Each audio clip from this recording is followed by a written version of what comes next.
الحمدللہ رب العالمین والصلاة والسلام علی اشرف الانبیاء والمرسلین واہل بیتہ الطیبین الطاہرین المعصومین، اما بعد۔ آج کی جو ہماری گفتگو ہے انشاءاللہ اس کا تعلق عدل اور عدل کے ساتھ ساتھ اس دنیا اور دنیا کے ساتھ آخرت، ان کا ایک جو لنک بنتا ہے اس کو فوکس کرتے ہوئے کچھ باتیں اور کچھ گزارشات ہیں کہ جو ہمیں آج ڈسکس کرنی ہے، اور وقت اگر ہوا تو پھر انشاءاللہ کچھ اور چیزیں جو خاص پرسکرائبڈ آپ کی جو کتاب ہے اس کے اندر بھی کچھ چیزیں ہیں کہ جن کو آج انشاءاللہ ہم لوگ کور کرنے کی کوشش کریں گے۔ بنیادی طور پر عدل اور دنیا اور قیامت، ان تین کے درمیان اگر آپ ربط دیکھیں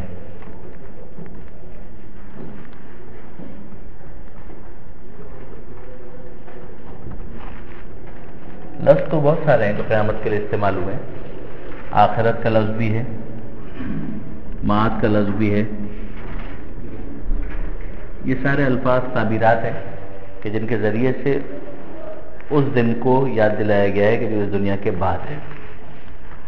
آخرت کا بڑا واضح سا مطلب ہے، آخر یعنی جو بعد میں آنے والا ہے، معاد یعنی پلٹنا، عود کرنا۔ اسی طرح سے ایک لفظ آپ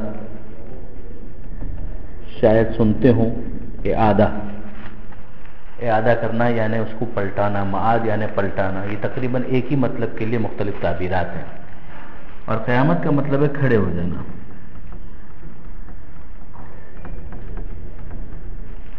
چونکہ قیامت کے ساتھ وہ کانسیپٹ جڑا ہوا ہے کہ ایک انسان جو ہے گویا وہ قبر میں لیٹا ہوا ہے، اور جب قیامت کا دن آ رہا ہے تو وہ کھڑا ہو رہا ہے، لہذا اس کو کہا گیا ہے قیامت۔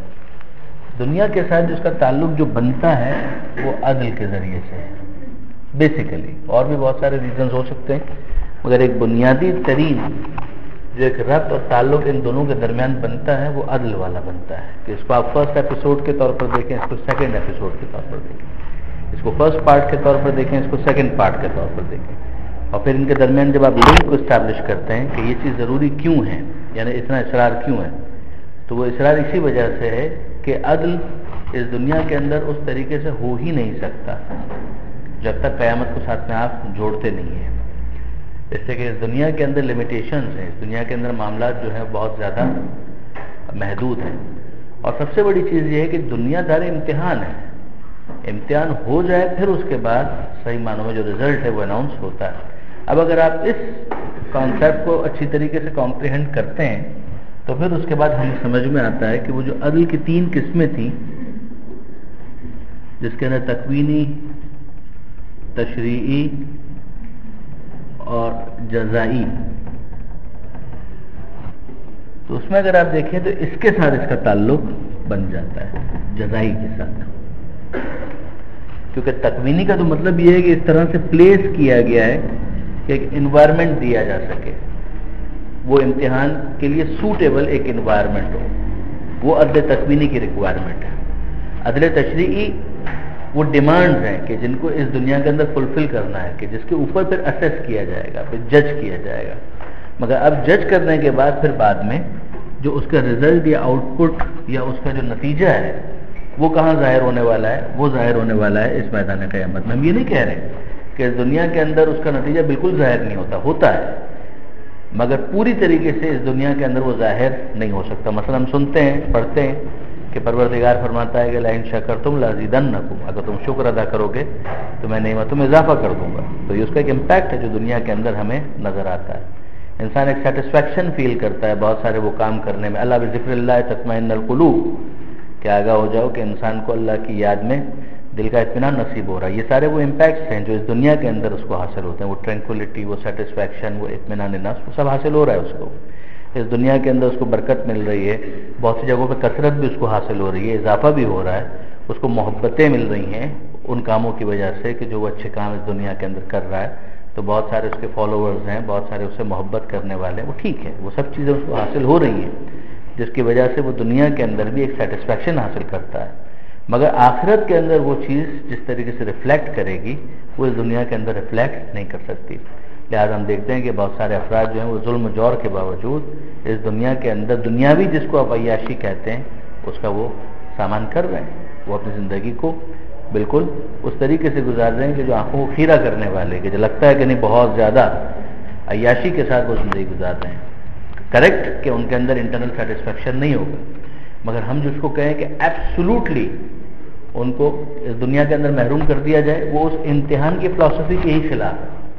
وہ امتحان کی فلسفی جو جڑی ہوئی ہے مہلت کے کانسیپٹ کے ساتھ, جس پر پچھلی مرتبہ ہماری بات ہوئی تھی, تو وہ فلسفی جو ہے اگر اس مہلت کو آپ نے انٹیکٹ رکھنا ہے, کیونکہ ضروری ہے امتحان کے لیے, تو پھر امتحان ہو, مہلت ہو, انوائرمنٹ اپنی جگہ پر ایگزسٹ کرتا ہو, تو پھر یہ ہو نہیں سکتا ہے کہ آپ ہر ایک کو پوری طریقے سے اس دنیا کے اندر پنش کر سکیں, ہر ایک کو پوری طریقے سے اس دنیا کے اندر ریوارڈ کر سکیں. یہ پاسبل نہیں ہے.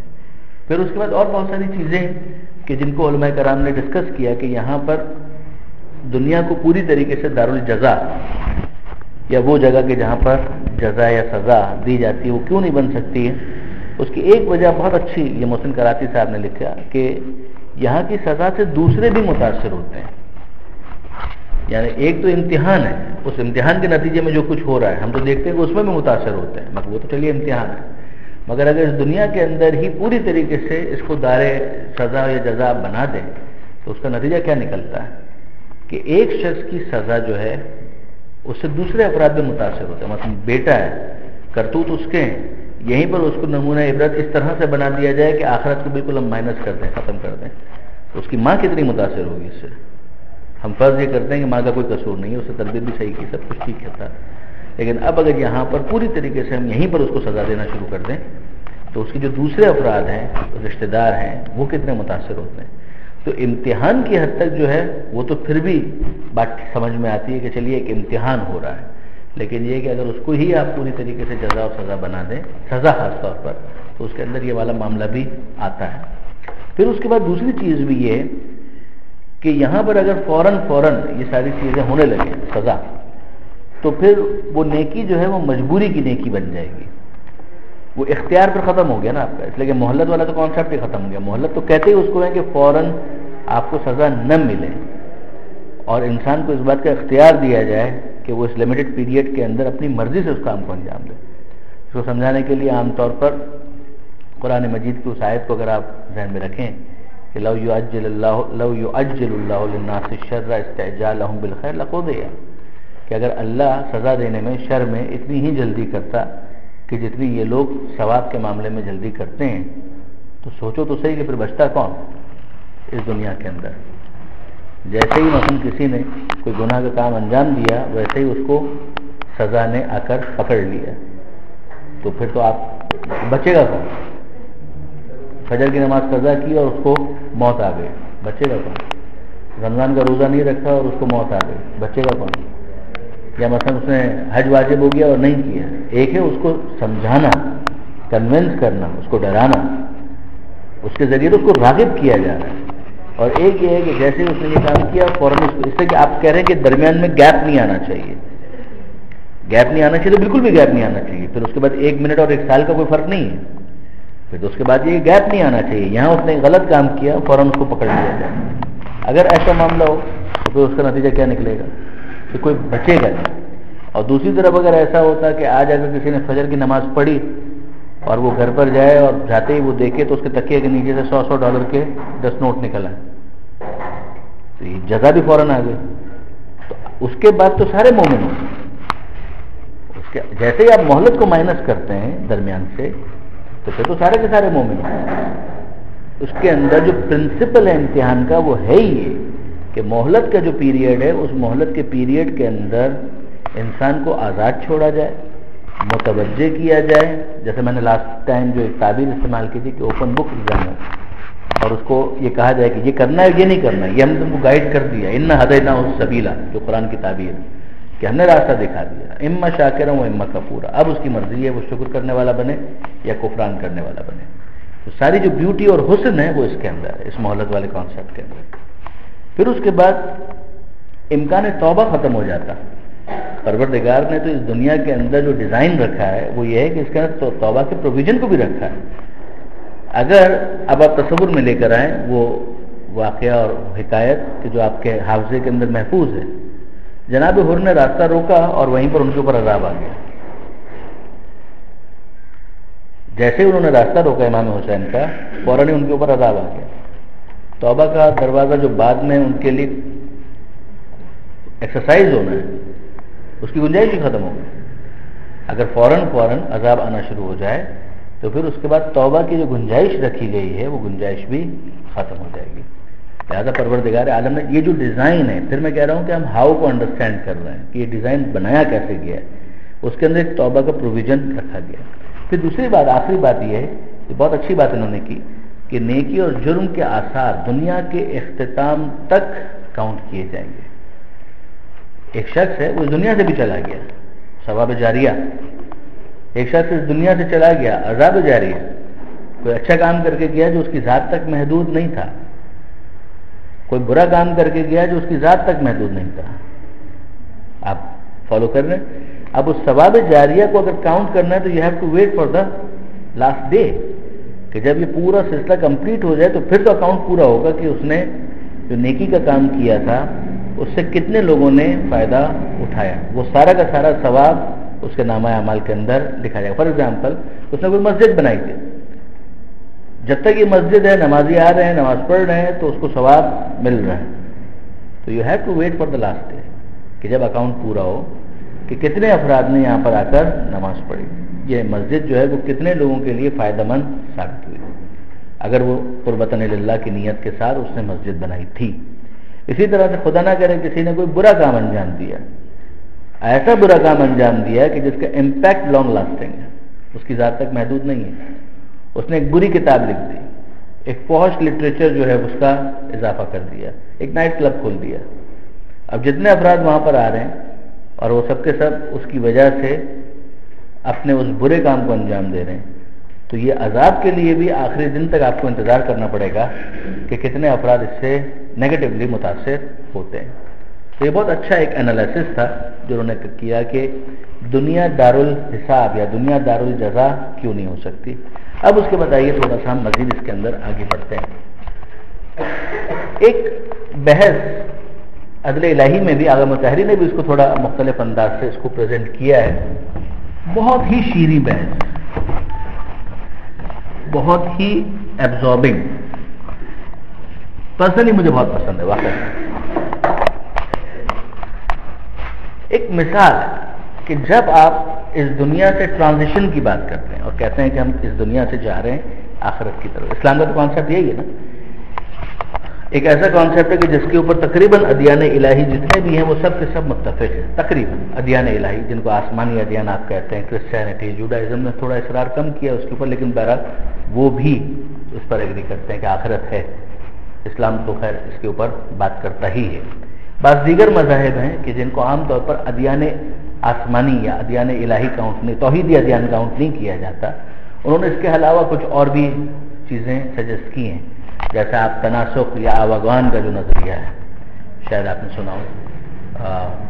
زیادہ بہتر الفاظ میں جو ہندوؤں کا جو نظریہ جنم کا، کہ یہ پہلا جنم ہے، پھر دوسرا جنم ہے، پھر تیسرا جنم ہے، تو انہوں نے معاد کو اس طریقے سے ایڈریس کیا ہے. اس کو اسلام ایگری نہیں کرتا. اس پر انشاءاللہ اگر گنجائش ہوئی تو بعد میں بات کریں گے. مگر ابھی اگر آپ تھوڑا سا دیکھیں کہ یہ جو ٹرانزیشن ہے کہ یہ دنیا ہے اور یہ آخرت ہے، تو یہ دنیا سے جو آخرت کا ٹرانزیشن ہو رہا ہے وہ تو ٹھیک ہے. بہت سارے کانسیپٹس ایسے ہیں کہ جو دنیا اور آخرت کے ساتھ ہیں اور ان کو سمجھنے کے لیے ضروری ہے کہ ہم تھوڑا سا پیچھے کی طرف جائیں کہ یہ کوئی پہلا ٹرانزیشن ہو رہا ہے یا اس سے پیچھے بھی کوئی ٹرانزیشن تھا جہاں سے ہم ہو کر آ رہے ہیں. دیکھیں وی آر فورسنگ، ہم آگے دیکھنے کی کوشش کر رہے ہیں اور ہم کو نظر تو نہیں آ رہا ہے، ہمیں بتایا جا رہا ہے کہ تم کہیں سے آئے ہو اور تمہیں کہیں پر جانا ہے. تو جہاں پر جانا ہے وہاں پر تو ایک شخص ہے وہ چلا گیا ہے نا. اب ہمیں تو نہیں معلوم کہ وہ کدھر گیا. ہم نے اس کو مثلا دیکھا کہ وہ زندہ تھا، اس کا انتقال ہو گیا. انتقال ہو گیا تو ہمیں ایک پروسیس بتایا گیا، ہم نے اس کو دفنا دیا. اب دفنانے کے بعد اس کے ساتھ کیا ہو رہا ہے God knows better. For that very reason we are informed نا کہ اس کے ساتھ یہ ہو رہا ہے، یہ ہو رہا ہے، یہ ہو رہا ہے، یہ ہو رہا ہے، یہ ہو رہا ہے. اور آخر میں اس کا معاملہ یہ ہے کہ قیامت میں اس کو اٹھایا جائے گا اور اسی آئینے میں ہمیں ہمارا جو حال ہے وہ دکھایا جا رہا ہے کہ دیکھو تمہارے ساتھ بھی یہی ہونا ہے، یہ تمہارے پاس ٹائم ہے. وہ جو ہونا ہے وہ بتایا جا رہا ہے، مگر پیچھے بھی کچھ ہے کہ جو ہو چکا ہے. ہمارے پاس 100% ڈیٹیلز اس کی بھی نہ ہو، مگر کافی ڈیٹیلز ہیں ہمارے پاس، اور اس کو جب ہم دیکھتے ہیں تو ہمیں بہت کچھ یہاں پر سمجھنا آسان ہو جاتا ہے. یہ ہے ایک بنیادی نقطہ. اچھا، اب یہاں اس کے ساتھ جو بحث جڑ جاتی ہے وہ ہے اسلام کا دین فطرت ہونا، جو اسلام کا کلیم ہے. اسلام کا ایک کلیم یہ ہے کہ اسلام جو ہے وہ دین فطرت ہے. درست؟ اچھا، دین فطرت ہونے کی ڈیٹیلز بہت زیادہ ہیں. ہم تو اس وقت جو بحث کر رہے ہیں اس کے ساتھ جو ایک ریلیونٹ ڈیٹیل بنتی ہے اس کے لیے میں آپ کو چاہوں گا کہ تھوڑا سا آن بورڈ ہے. اگر میں آپ سے پوچھوں کہ اسلام کے دین فطرت ہونے کا کیا مطلب ہے، آپ کے ذہن میں کیا آتا ہے؟ What comes in your mind straightaway? اسلام دین فطرت ہے، کیا مطلب؟ اسلام جو احکام ہمارے اوپر فرض کیے ہیں وہ تقریباً جو ہماری فطرت سے میچ کرتے ہیں. Okay fine. فطرت کیا ہے؟ فطرت یعنی جو انسان خود سے چاہتا ہے کرنا. اوکے، مثلاً جیسے انسان جو ہے کسی ایسے کو چاہتا ہے جو بے ہے، تو اس کے اندر خدا نے کہا ہے کہ ایک ہی ذات ہے، بے ہے، وہ خدا ہے. انسان تلاش کرتا ہے نا. کوئی اور؟ ٹھیک ہے، یہ فطری ہے کہ اس کی عقل اس کو یہیں تک لے کر جائے گی. فائن. اور کوئی چیز؟ ایک چیز ہے جس کو کہا جاتا ہے فطری، اور ایک ہے جس کو کہا جاتا ہے کسبی، نیچرل اور ایکوائرڈ. کیا فرق ہے ان دونوں کے درمیان؟ آسان. اب اس کی کیا مثال بنے گی؟ ٹھیک ہے، اوکے فائن، درست ہے. تو پھر اس کا مطلب کیا ہوا؟ اس کا مطلب یہ ہوا کہ اسلام دین فطرت ہے تو سب کچھ اس کے اندر موجود ہے. اسلام جو کچھ بھی بتانا چاہتا ہے انسان کے اندر موجود ہے، تو الگ سے بتانے کی ضرورت کیا ہے؟ کوشچن تو ہے نا. جب اسلام دین فطرت ہے تو اس کا، اور فطرت وہ ہے کہ جو ان بلٹ موجود ہے، آٹومیٹک اندر ہے. جب اسلام دین فطرت ہے تو پھر اسلام الگ سے کیا بتا رہا ہے کہ جس کی وجہ سے ہم اسلام کو اسلام دین فطرت کہہ رہے ہیں؟ واٹ ڈز دس مین؟ یعنی آپ اس کو کیسے ریکنسائل کرتے ہیں؟ ادھر سے any body from this side. آپ کوشچن سمجھ رہے ہیں؟ پہلے یہ بتائیے. فطرت کے بارے میں ہم نے کہا کہ ایکوائرڈ کے مقابلے پر ہوتا ہے. ایکوائرڈ وہ ہے کہ جس کو آپ حاصل کرتے ہیں. اسلام کو آپ حاصل کرتے ہیں یا اندر ہوتا ہے، ان بلٹ ہوتا ہے؟ اگر ایکوائرڈ نہیں ہے تو نبی سے آپ کیا سیکھ رہے ہیں؟ Try to understand the question. اس بات کو سمجھنے کی کوشش کیجیے گا. کیا مطلب؟ ایریا کے لحاظ سے جو انسان جس معاشرے میں رہتا ہے وہاں کی پراپرٹی سے اپنا ہی کوشش کرتا ہے. ٹھیک ہے، اوکے. تو یہ زمانوں میں نہیں، اس کا ہماری اس گفتگو سے کیا تعلق ہے؟ جو آپ فرما رہے ہیں وہ بات تو صحیح ہے. اسلام ہمیں اپنی اچھی فطرت میں جو اچھی اسلام کے دین فطرت ہونے کا کیا مطلب ہے؟ مطلب جو ہمارے لیے فائدے مند ہے اور اس کو ماننے میں مدد دیتے. تو ہم حاصل کر رہے ہیں نا، کسبی ہوا نا وہ. تو پھر فطری کیسے ہوا؟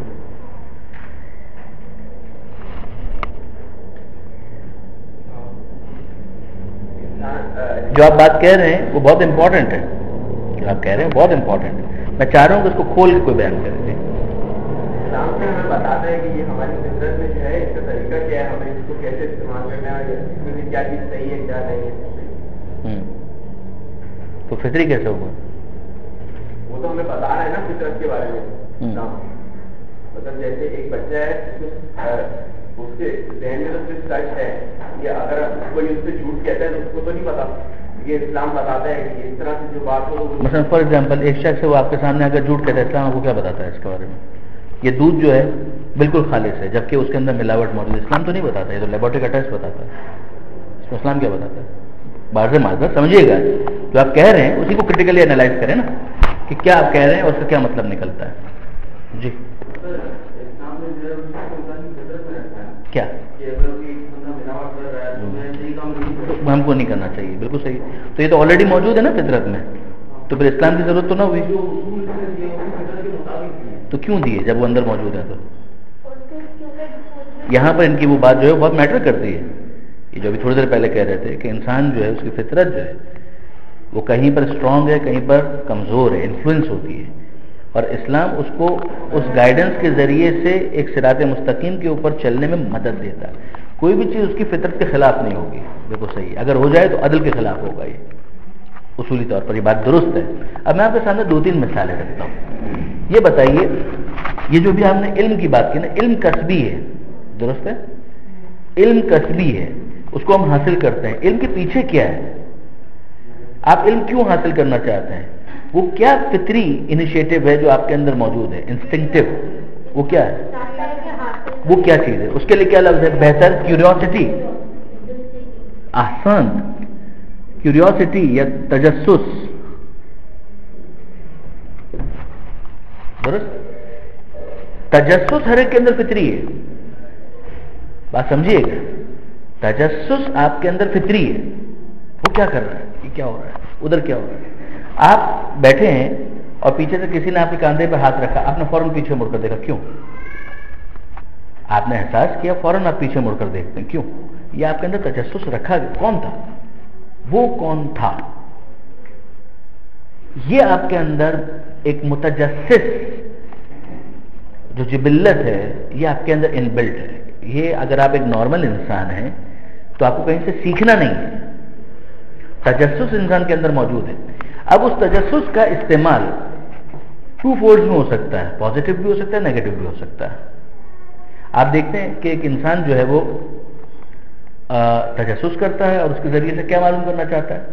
اس کے گھر میں کیا ہو رہا ہے.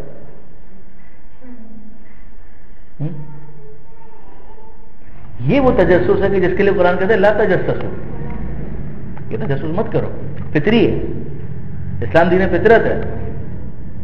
تجسس کو باطل نہیں کرے گا، تجسس کو چینلائز کرے گا. وہ بتائے گا کہ اس تجسس کو کیسے استعمال کرنا ہے، کیسے یوز کرنا ہے. اس تجسس کا ایک غلط طریقہ بھی ہو سکتا ہے، اس تجسس کا ایک صحیح طریقہ بھی ہو سکتا ہے. اسلام یہ بتائے گا کہ جو تمہارے اندر تجسس موجود ہے اس کو کہاں یوٹیلائز کرنا ہے. اب وہ جو علم حاصل کرنے والی بات جو تھی وہ ہے کسبی ہے، نو ڈاؤٹ. اس کے پیچھے تجسس فطری ہے. جو آپ کسب کرنا چاہتے ہیں وہ ایک آپ کا عمل ہے، وہ آپ کا ایک عمل ہے کہ جس کے ذریعے سے آپ کوئی کام کرنا چاہتے ہیں. بالکل ٹھیک ہے، پیچھے ایک فطری چیز موجود ہے، وہ تجسس ہے. اب آپ کہیں کہ میں علم حاصل کروں، بہت اچھی بات ہے، فائن. انسان کے اندر یہ تجسس ہو، یار یہ دنیا خود سے بن گئی، یہ تجسس کیسے ہو سکتا ہے؟ کوئی تو ہے جو بنانے والا. یہ وہ تجسس ہے جو پسندیدہ ہے. یہ کام کیسے ہو رہا ہے؟ یہ لکھتا کیسے ہے؟ یہ کیسے لکھتا ہے؟ اب آپ نے کہا اس کے اندر میں کھول کر دیکھتا ہوں کہ یہ کیسے لکھتا ہے. پھر آپ نے چیک کیا اس کے اندر یہ چیز موجود، اس کے اندر یہ گیلا کیا ہے. کسی سے آپ نے پوچھا، کچھ کیا اور آپ نے کہا کہ اس کے اندر انک ڈالی جاتی ہے. اس انک کو اس کے ذریعے سے فلو ملتا ہے اور ایز اے ریزلٹ یہاں پر ہم اس چیز کو مطلب یہ ساری چیزیں آپ دیکھتے ہیں آنکھوں کے ذریعے سے. اور آنکھوں کے ذریعے سے جو آپ دیکھتے ہیں 1 2 3 4 افراد، ایک تجسس پیدا ہوتا ہے. یہ آنکھ کام کیسے کرتی ہے؟ اب آپ پیچھے جاتے ہیں کہ اس کے پیچھے میکانزم کیا چل رہا ہے. یہ تجسس ہے. اس تجسس کی وجہ سے کچھ حاصل کیا جا رہا ہے. وہ جو حاصل کیا جا رہا ہے اسلام اس کو 2 کیٹیگریز میں ڈیوائڈ کرتا ہے، صحیح غلط. یہ تجسس اگر آپ غلط طریقے سے استعمال کریں گے تو گڑبڑ ہو جائے گی، صحیح طریقے سے استعمال کریں گے تو بہت اچھا ہوگا، اوپر کی طرف جائیں گے. ٹھیک ہو گیا؟ انسان بھوک محسوس کرتا ہے، فطری ہے. کوئی کہیں پر سیکھ کر نہیں آیا، آپ کے اندر ان بلٹ موجود ہے. بھوک کا احساس، کھانا چاہیے، یہ فطری ایک احتیاج ہے، ایک طلب ہے. درست ہے؟ اسلام کے دین فطرت ہونے کا مطلب یہ ہے کہ اسلام آپ کو کھانے سے منع نہیں کرے گا. وہ یہ نہیں کہے گا کہ تم کھاتے کیوں. اس لیے کہ جو خالق ہے وہ انسان کا بنانے والا ہے، وہ جانتا ہے کہ اس کو کیسے بنایا ہے، لہذا اس کے اندر جو ریکوائرمنٹس ہیں وہ موجود ہیں، اس کو پتا ہے. وہ یہ نہیں کہے گا کہ تم کھاتے کیوں، وہ یہ پابندی نہیں لگائے گا کہ تم مت کھاؤ. وہ یہ بتائے گا کہ کیا کھاؤ اور کیا نہیں کھاؤ. آپ سور کا گوشت کھا لیں بھوک مٹ جائے گی, کام حرام ہو جائے گا. اس وجہ سے نہیں کہ آپ نے کھا لیا, اس وجہ سے کہ آپ نے سور کھا لیا.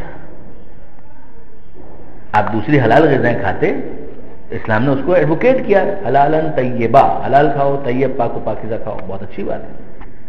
کیس یہ آپ کو پیاس لگ رہی ہے, یہ پیاس کا لگنا بالکل فطری ہے. اسلام یہ نہیں کہے گا کہ آپ کو پیاس کیوں لگتی ہے, نو. آپ کیوں کچھ پینا چاہتے ہیں, نو. اسلام اس پر کوئی اعتراض نہیں کرے گا, ورنہ وہ دین فطرت نہیں رہے گا. اسلام کا اعتراض شراب پینے پر ہوگا کہ پینے کے لیے فقط ایک یہی چیز باقی تھی. پینے کے لیے پانی موجود تھا, دوسرے مشروبات تھے, آپ ان سے استفادہ کرتے. حرام کی طرف آپ کیوں گئے؟ امتحان جو ہے نا وہ اس کے اندر ہے. Try to understand. اسلام کے دین فطرت ہونے کا مطلب یہ ہے کہ جو فطرت کے اندر چیز موجود ہے اس کی سیٹسفیکشن کو اسلام ایڈوکیٹ کرے گا, یہی بتائے گا کہ باہر وہ کیا ہے کہ جس کے ذریعے سے تم اپنی اس فطری ضرورت کو سیٹسفائی کر سکتے ہو. Getting the point? بات سمجھ میں آ رہی؟ اب اس کے بعد اگلا مرحلہ کیا ہے؟ امتحان. آپ کیسے اس کو سیٹسفائی کرتے ہیں بتا تو دیا اسلام نے, اب آپ کیسے اس کو سیٹسفائی کرتے ہیں, اس کے اوپر اکاؤنٹیبلٹی ہے. اس کے اوپر اکاؤنٹ. شادی کیوں کی, یہ اعتراض غلط ہے. وہ جنسی خواہش اس کے اندر موجود تھی, انسان ہے, نارمل ہے, ہوگی. غلط کاری کی طرف اگر وہ جا رہا ہے, اسلام کہے گا یہ تم نے غلط کر دیا, ہم نے تمہیں بتایا تھا. ہمیں اس پر اعتراض نہیں تھا کہ تم نے اپنی جنسی خواہشات کو پورا کیوں کیا, یہ تو کرو گے, مگر اس کا طریقہ یہ تھا, یہ حلال غذا تھی, یہ حلال مشروب تھا, یہ حلال تعلقات تھے. اب اس کے بعد معاملہ حل ہو جاتا ہے. بات کچھ واضح ہو رہی؟ فطری ریکوائرمنٹ, امتحان, تعلیم, اور اس تعلیم کے اوپر عمل کیسے کیا اس کے نتیجے میں حساب کتاب. کلیئر ہو رہی بات؟ اب میں آپ سے سوال کرتا ہوں جو یہاں پر ہمارا ڈسکشن اس کے ساتھ ریلیونٹ بنتا ہے. یہ بتائیے, آپ انصاف سے مجھے بتائیے, جتنے یہاں پر موجود ہیں, آپ جینا چاہتے ہیں, مرنا چاہتے ہیں؟ کہیں سیکھ کر آئیں, کہیں پر سیکھ کر آئیں؟ نہیں. بچہ جیسے اس کو ہوش آتا ہے, آپ اس کو پوچھیں, بولنے کے قابل ہو جائے, اپنا مافی ضمیر بیان کر سکے, وہ مرنا نہیں چاہتا. آپ جینا چاہتے ہیں, مرنا چاہتے ہیں؟ آپ جینا چاہتے ہیں, فنا ہونا چاہتے ہیں, باقی رہنا چاہتے ہیں؟ باقی رہنا چاہتے ہیں. آپ مرنا نہیں چاہتے, آپ باقی رہنا چاہتے ہیں, آپ زندہ رہنا چاہتے ہیں, آپ موت کو ناپسند کرتے ہیں, ہم موت کو ناپسند کرتے ہیں. سر یہ فطری ہے. پوری دنیا میں آپ پوچھیں, ہر نارمل انسان, وہ پاگل وغیرہ اس کی بات نہیں کر رہا, نارمل انسان کی بات کر رہا ہوں. آپ اس کو پوچھیں, وہ کہے گا میں مرنا نہیں چاہتا, میں زندہ رہنا چاہتا ہوں. ایسا ہی ہے, ٹھیک ہے. اس کا مطلب یہ فطری ہے. جو ہمارا لٹمس پیپر ٹیسٹ تھا وہ تو یہی تھا نا بابا, کہ کہیں سے اگر سیکھا ہوا نہیں ہے تو وہ فطری ہے. ٹھیک ہو گیا. اب میں آپ سے پوچھتا ہوں کہ اسلام دین فطرت ہے؟ کلیم تو یہی ہے نا, اسلام دین فطرت ہے. قرآن کہتا ہے کل نفس ذائقۃ الموت, ہر زی روح کو موت کا ذائقہ چکھنا ہے. اب آپ مجھے سمجھائیے کہ یہ اگر دین فطرت ہے, ایسا ہو جاتا نا کہ جب تک آپ اسلام میں نہیں آئیں گے تو بھائی یہ تو دوسرے ادیان جو ہے وہ تو فطری نہیں ہے, یہ اسلام جو ہے وہ تو دین فطرت ہے. جب آپ اسلام کے اندر آ گئے, as a result now what are you getting? آپ کو موت نہیں آئے گی, تب تو مزہ ہے.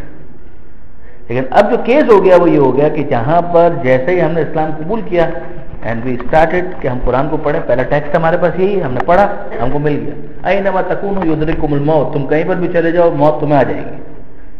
ہمیں بالکل لگی لپٹی نہیں رکھی, لگی لپٹی نہیں رکھی, کلیئر کٹ بتایا کہ جناب علی یہ آپ اس دنیا کے اندر جو آئے ہیں اسلام کو قبول کرنے کے بعد بھی ایسا نہیں ہوگا کہ آپ کو موت نہیں آئے گی, موت تو آئے گی. ہم فطری طور پر زندہ رہنا چاہتے ہیں. 1, اسلام دین فطرت ہے. 2, اسلام کہتا ہے موت ضرور آئے گی. 3, یہ اسلام کے دین فطرت ہونے کے ساتھ آپ اس کو ریکنسائل کریں.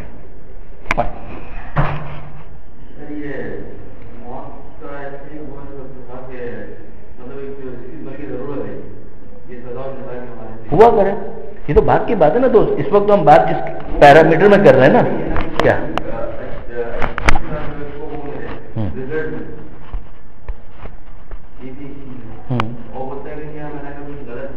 اے بھائی ہم کو نیچے, ہم کو رہنے دو ادھر ہی یار. ہم کو دنیا میں رہنے دو بھائی، ہم کو مرنے کا کوئی موڈ نہیں ہے. آپ لوگوں سے انٹرویو تو کریں، لوگوں سے آپ ڈسکس تو کریں نا. ہمارا مرنے کا کوئی موڈ نہیں ہے، ہمیں رہنے دیں زندہ یہیں پر، مرنے کا کوئی دل نہیں ہے، کوئی نہیں مرنا چاہ رہا بھائی. یہ تو آپ سارے فلسفے جو بگاڑ رہے ہیں وہ تو ٹھیک ہے، مگر آپ مرنا کوئی نہیں چاہ رہا، وہ زندہ رہنا چاہ رہے ہیں. دین فطرت ہونے کا کلیم اس کے ساتھ کیسے آپ اس کو ریکنسائل کریں؟ ہم لوگ موت کو ہے نا غلط الفاظ میں یوز کرتے ہیں. موت سے بڑا دین کے ہم ختم ہو جائیں گے، موت سے ٹرانزیشن رہنا ہمیں موت کے بعد ہی. آسان تو اب اس کا مطلب کیا ہوا؟ اس کا مطلب یہ ہوا کہ جس طریقے سے تجسس فطری تھا اور پھر اسلام نے یہ بتایا کہ اس کا تجسس ہونا چاہیے، اس کا نہیں ہونا چاہیے، ٹھیک ہو گیا. اسی طریقے سے ہم نے دیکھا کہ کہا کہ بھوک بالکل فطری ہے، یہ کھاؤ اور یہ مت کھاؤ، ٹھیک ہے جی. اسی طریقے سے ایک انسان کے اندر پیاس فطری تھی، یہ بتایا یہ پیو اور وہ نہ پیو، ٹھیک ہے جی. اسی طریقے سے اسلام کیا بتا رہا ہے؟ اسلام موت کے ذریعے سے کیا میسج دے رہا ہے؟ اب یہاں پر بہت امپورٹنٹ ہو جاتا ہے، سنیے گا. کیس یہ کہ اسلام موت کو علاج بتاتا ہے. جو بھی انہوں نے کہا موت کو علاج بتاتا ہے. کیا مطلب علاج بتاتا ہے؟ اسلام یہ کہتا ہے کہ جناب عالی آپ باقی رہنا چاہتے ہیں، آپ باقی رہنا چاہتے ہیں، آپ فنا تو نہیں ہونا چاہتے ہیں. آپ نے کہا نہیں ہم فنا نہیں ہونا چاہتے، کہا اس دنیا میں نہیں ہو پائے گا، فارگیٹ اٹ. جو ڈیزائن ہے اس ڈیزائن کے مطابق ہم آپ کو بتا رہے ہیں اس دنیا میں آپ باقی نہیں رہ سکتے. جو آپ کی غلط فہمی ہے اسلام اس کو کریکٹ کر رہا ہے. اسلام یہ نہیں کہہ رہا ہے کہ ہم آپ کو باقی نہیں رکھیں گے، ہم آپ کو باقی رکھیں گے. اسلام یہ کہہ رہا ہے کہ ہم دین فطرت آپ کو یہ بتائے گا کہ آپ کی فطری جو احتیاج ہے، جو آپ کے اندر جو نیڈ ہے، اس کو آپ کیسے سیٹسفائی کریں. ہم آپ کو بتا رہے ہیں. آپ موت کو غلط سمجھ رہے ہیں. جو انہوں نے تعبیر استعمال کی کہ اگر آپ یہ سمجھ رہے ہیں کہ موت کے ذریعے سے آپ فنا ہو جائیں گے، یو آر رانگ. اس کے ذریعے سے ہی آپ باقی رہیں گے. جب یہ کانسیپٹ کلیئر ہوتا ہے تو پھر کیا ہوتا ہے؟ موت سے انسان کی محبت بڑھ جاتی ہے. تو مولا کا وہ جملہ جو سمجھ میں آتا ہے کہ ابو طالب کے بیٹے کو اس بات کی پرواہ نہیں ہے کہ موت اس پر آ گرے یا وہ موت پر جا گرے. کیوں؟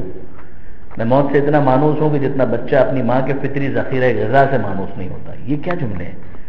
یہ کون سی دنیا ہے؟ یہ کہاں کی بات ہو رہی ہے؟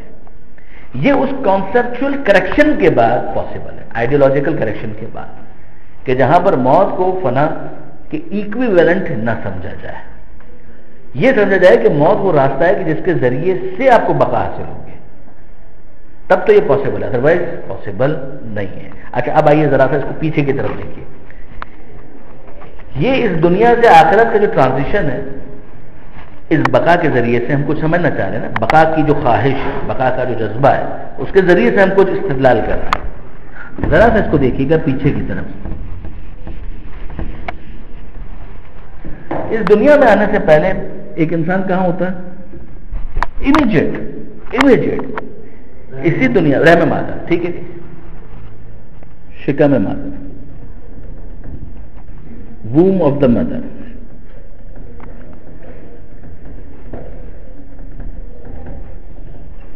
ٹھیک ہے.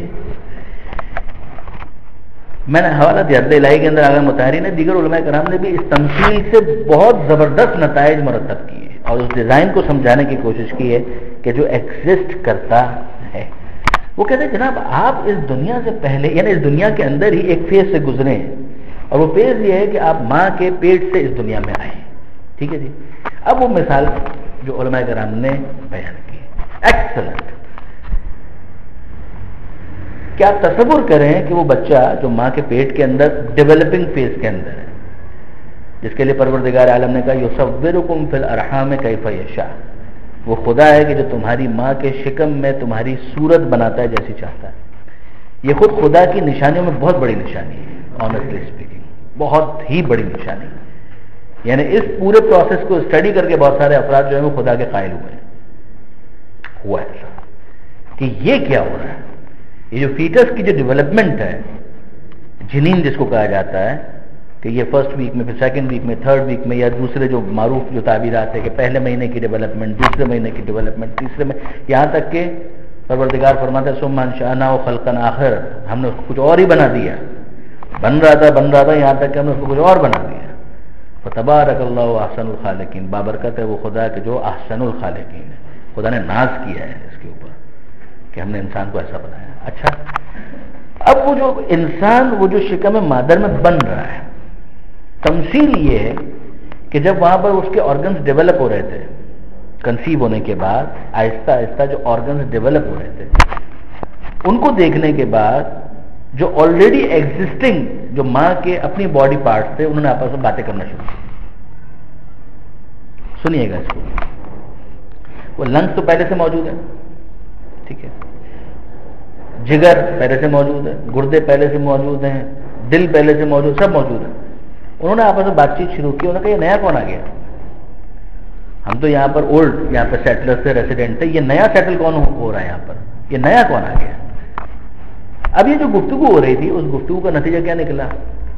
آپس میں وہ لوگ باتیں کر رہے ہیں، یہ تو خاموش ہے، وہ تو نیا بن رہا ہے ابھی، یہ آپس میں باتیں کر رہے ہیں. تو انہوں نے کہا کہ صاحب اتنا طے ہے، یہ جو یہاں پر آیا ہے نا رہے گا نہیں، چلا جائے گا. فار ایگزامپل دل نے کہا رہے گا نہیں، چلا جائے گا.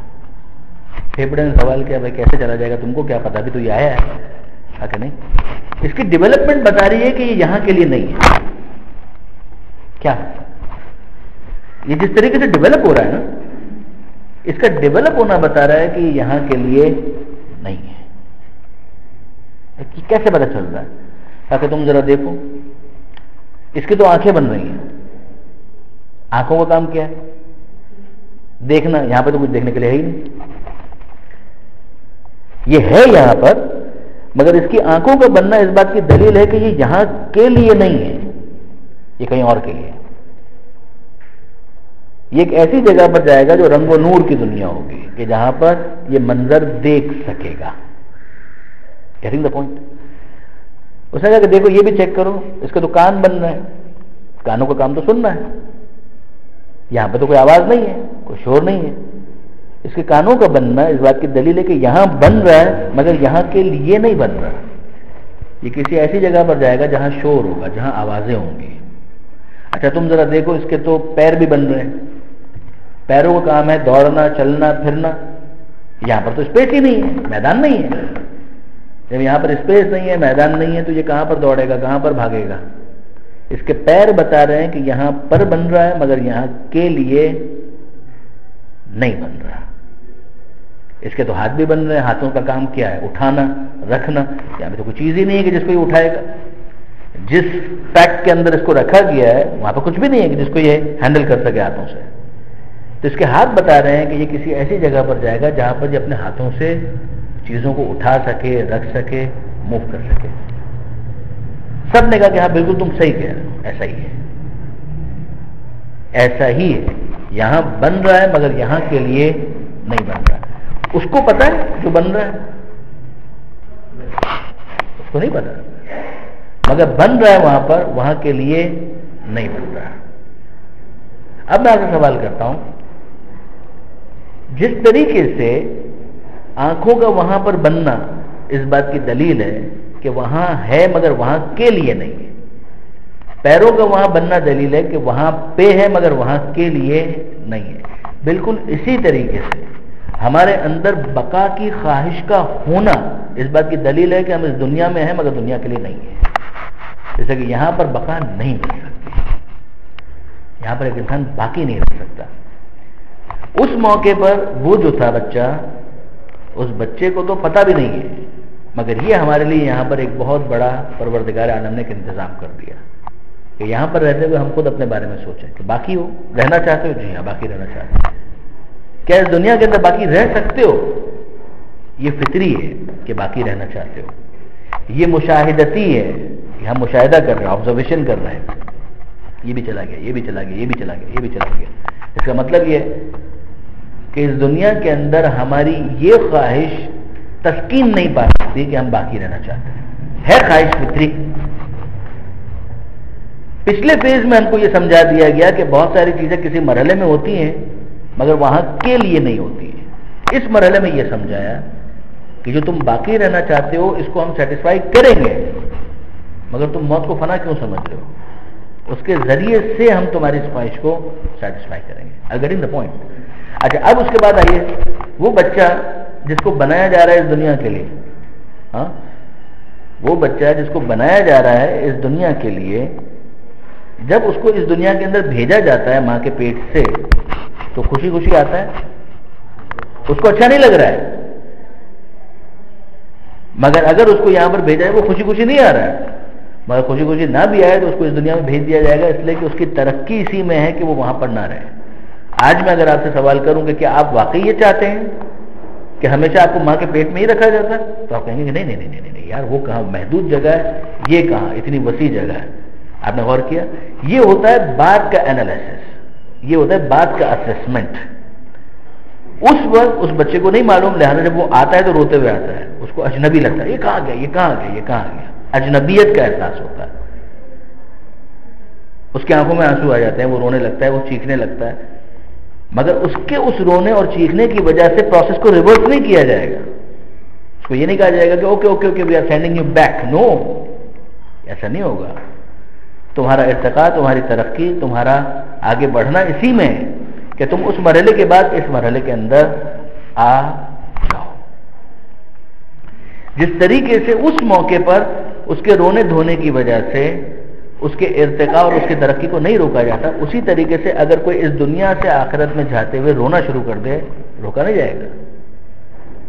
بہت خوبصورت یہ ایک ایکویشن ہے کہ جو ہمارے سامنے آتی ہے کہ یہ پروردگار عالم کی ربوبیت کا تقاضا ہے, اس کے رب ہونے کا تقاضا ہے. ہاں پھر وہی والی بات کہ اس موقع پر اس بچے کو تو احساس نہیں ہوتا. یہاں پر اگر ایک انسان اپنے آپ کو معرفت کے اعتبار سے اوپر لے جائے تو وہ علی کتنا کہے گا کہ ابو طالب کے بیٹے کو اس بات کی پرواہ نہیں ہے کہ موت اس پر آ گرے یا وہ موت پر گرے. یہ وہ چیز ہے جو اسلام مانگتا ہے. وہ کہتا ہے کہ اس کو اپنے اندر ڈیولپ کرو کہ خدا سے تمہاری ملاقات کی جو تمنا تڑپ ہے وہ اتنی زیادہ شدید ہو جائے کہ اس کے بعد ایک انسان موت کو سعادت سمجھنے لگے اور آخرت کے لیے واقعاً ایک ٹرانزیشن سمجھے کہ ہاں یہاں سے تو جائیں گے تب بقا ملے گی. یہ وہ چیز ہے کہ جو انسان چاہتا ہے. اب یہاں پر آئیے ایک تیسرا فنومینا جو اسی مثال کے ذریعے سے سمجھ میں آتا ہے, وہ یہ بتائیے کہ وہ جو 8 مہینے 9 مہینے کا جو پروسیس ہے شکم مادر کے اندر گزار کے بچہ اس دنیا کے اندر آتا ہے, ہاں اگر گڑبڑ وہاں پر ہو جائے تو یہاں پر کیا ہوگا؟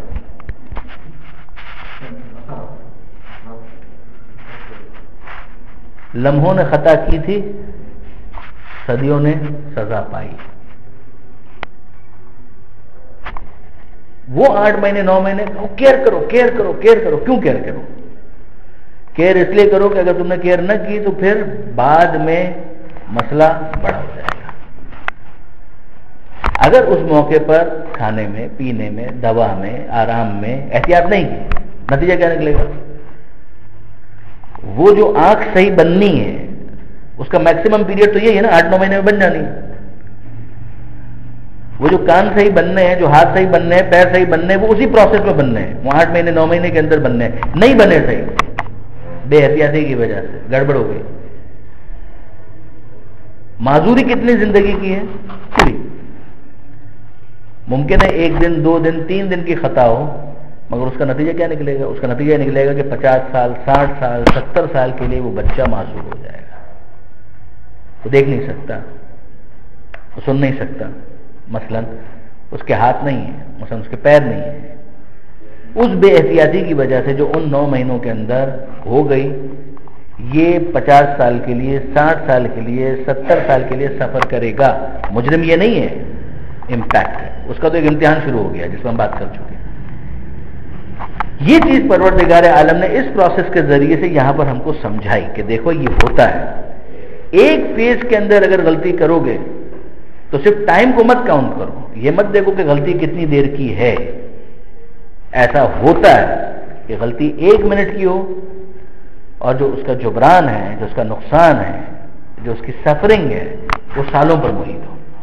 بالکل یہی چیز اس دنیا اور آخرت کے ساتھ بھی ہے کہ جو ہم تم کو گائیڈ لائن دے رہے ہیں کہ اگر تم نے اس طرح سے عمل کیا, اس طرح سے کیا, اس طرح سے کیا, تو فائدہ ہمیشہ ہمیشہ کا ہوگا. اور اگر گڑبڑ کر ڈالی تو صرف یہ مت دیکھو کہ یہ کتنی نمازیں قضا ہو گئی، یہ کتنے گڑبڑ ہو گئی، اس کا امپیکٹ جو ہے وہ پھر ایور لاسٹنگ ہو سکتا ہے، جہنم خالدین فیہا ابدا مثلا، کہ ہمیشہ ہمیشہ وہاں پر رہنا پڑ سکتا ہے۔ اس میں پھر آپ سال نہیں کاؤنٹ کریں گے، اس میں آپ یہ نہیں دیکھیں گے کہ صاحب غلطی تو اتنے دن کی تھی اور اس کا امپیکٹ جو ہے وہ اتنا لمبا کیسا آ گیا۔ یہ ہم پچھلے فیز کے اندر دیکھ چکے ہیں، آبزرو کر چکے ہیں۔ یہ ہے وہ ڈیزائن کہ جو ہم کو سمجھایا جا رہا ہے۔ اس دنیا کے اندر بھی اگر آپ دیکھیں تو سم ٹائمز یہ ہوتا ہے، جب آپ ایکسیڈنٹ کرتے ہیں تو کتنی دیر کی غلطی ہوتی ہے؟ ہو سکتا ہے کہ 1 منٹ کی بے احتیاطی ہو، اس 1 منٹ کی بے احتیاطی کی وجہ سے انسان ہو سکتا ہے کہ زندگی بھر ہاسپٹلائز ہو جائے، خدا نہ کرے۔ جی جیسے جب انسان شکر مدد کرتا ہے وہاں پر اس کی غلطی نہیں ہوتی، لیکن اس کا امپیکٹ اس انسان کے اوپر ہوتا ہے۔ اسی طرح سے دنیا اور آخرت میں کسی اور کی غلطی کی وجہ سے اس کے اوپر کوئی امپیکٹ نہ، یہ فرق ہے۔ یہی یعنی ایک ہم کہتے ہیں کہ جس کو کہا جاتا ہے ما بہل امتیاز، کہ ان دونوں کے درمیان فرق کیا ہے۔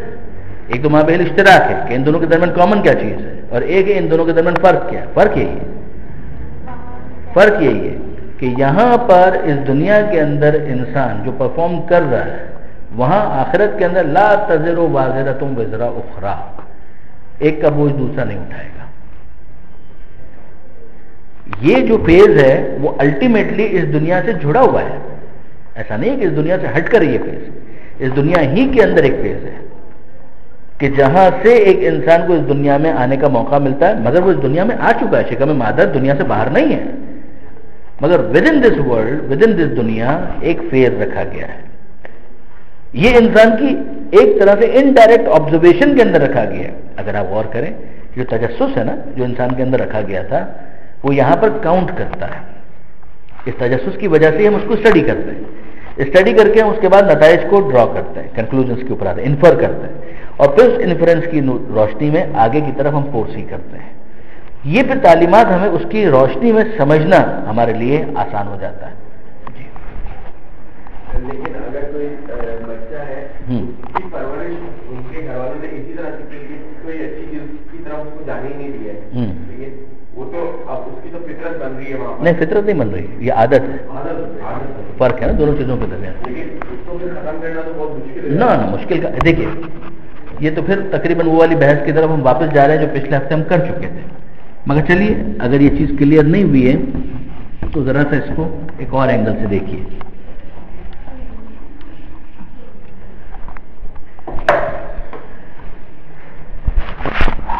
انظر کیف فضلنا بعضهم علی بعض، سورہ بنی اسرائیل کیا ہے؟ آج کل تو بڑی آسانی ہو گئی نا، انٹرنیٹ کے اوپر آپ خالی عربی لکھیں تو آپ کو نیچے پوری آیت ریفرنس کے ساتھ مل جاتی ہے۔ انظر، ذرا دیکھو، یہ کون کہہ رہا ہے؟ خدا۔ ذرا دیکھو یعنی غور کرو اس بات کے اوپر، کیفا کیسے۔ ٹائم ہو گیا، بریک کریں پھر اس کے بعد اس کے یہیں سے شروع کرتے ہیں۔ پروردگار عالم ایس فار ایز قرآن از کنسرن، اسلام کی اگر آپ بات کریں تو بہت کلیئر ہے ان چیزوں کے اندر۔ انظر دیکھو، کیفا کیسے، فضلنا ہم نے فضیلت دی، بعضهم علی بعض بعض کو بعض پر۔ آپ جو فرق دیکھ رہے ہیں کہ کوئی ہے مثال کے طور پر امیر ماں باپ کے گھر میں پیدا ہوا، کوئی غریب ماں باپ کے گھر میں پیدا ہوا، کوئی باڈی وائز بہت اسٹرانگ ہے، کوئی ویک ہے، مثلا کسی کی آنکھیں 6/6 ہیں، کسی کی آنکھیں کمزور ہیں۔ یہ فرق جو پروردگار عالم کی طرف سے ہے، آپ اس کو ڈینائی کریں گے؟ فیکچولی انکریکٹ ہوگا اگر میں کہوں کہ سب کے سب برابر ہیں۔ کہاں برابر ہے؟ سارے کے سارے برابر نہیں، آئیڈینٹیکل نہیں ہے، فرق ہے ان سب کے درمیان۔ بعض کو بعض پر فضیلت دی، پروردگار فرماتے ہیں کہ دیکھو، یعنی ہمیں تو کوئی شرمندگی نہیں ہے، ہم تو کہہ رہے ہیں کہ ہاں بعض کو ہم نے بعض پر فضیلت دی، دیکھو کیسے فضیلت دی۔ پیچھے کوئی ٹریک ریکارڈ ہے کہ جس کی وجہ سے، اس پرفارمنس کی وجہ سے اس کو یہاں پر کوئی نوازا گیا؟ ایسا بھی نہیں۔ آخرت کے لیے تو ہم یہ کہتے ہیں، یہاں پر کیا ہے؟ اسلام کی حد تک پچھلے جنم کا کوئی کانسیپٹ نہیں ہے، پیچھے اس نے کوئی پرفارمنس دی ہے نہیں، اس دنیا کے اندر اس کو ایسا رکھا گیا ہے، جی ہاں. تو اب اس کے بعد اگلا مرحلہ ہے کہ یہ جو ترجیح پروردگار عالم نے رکھی ہے کسی کارکردگی کی بنیاد پر نہیں ہے، امتحان ہی کی وجہ سے. ہر ایک کا ایک سا امتحان نہیں ہے، امتحان میں فرق رکھا ہے پروردگار عالم نے. جس کو جو چیز دی ہے اس کے ساتھ امتحان جوڑا ہوا ہے. دیر از نو فری لنچ. یہ بات سمجھ لیجیے اچھی طریقے سے. مسئلہ کیا ہوتا ہے آگے دیکھیے. ولل آخرت اکبر درجات و اکبر تفصیلا.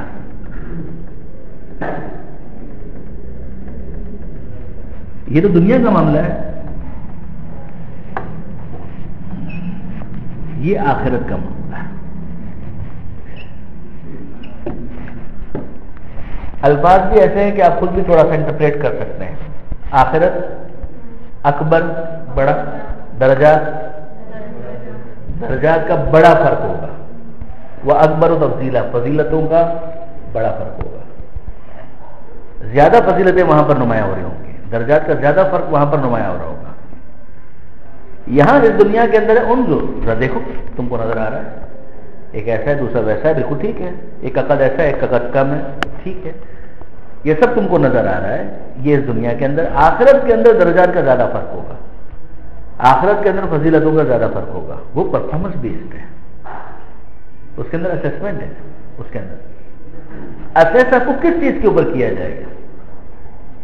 میں نے آپ کو 500 روپے دیے اور آپ کو دیے 300 روپے. اب میں ان سے یہ کہوں کہ 500 روپے کا حساب دینا، یہ ظلم ہو گیا. ان سے اگر میں یہ کہوں کہ 700 روپے کا حساب دینا، یہ ظلم ہے.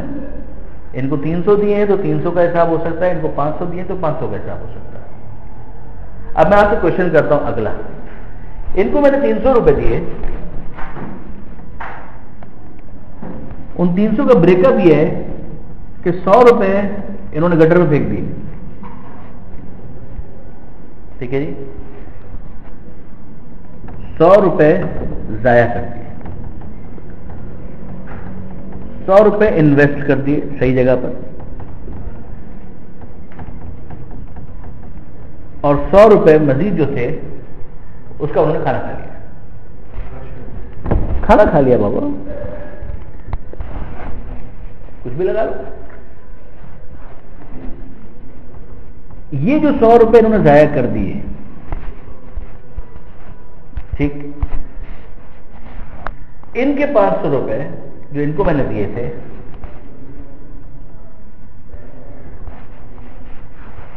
انہوں نے بھی 100 روپے ضائع کر دیے.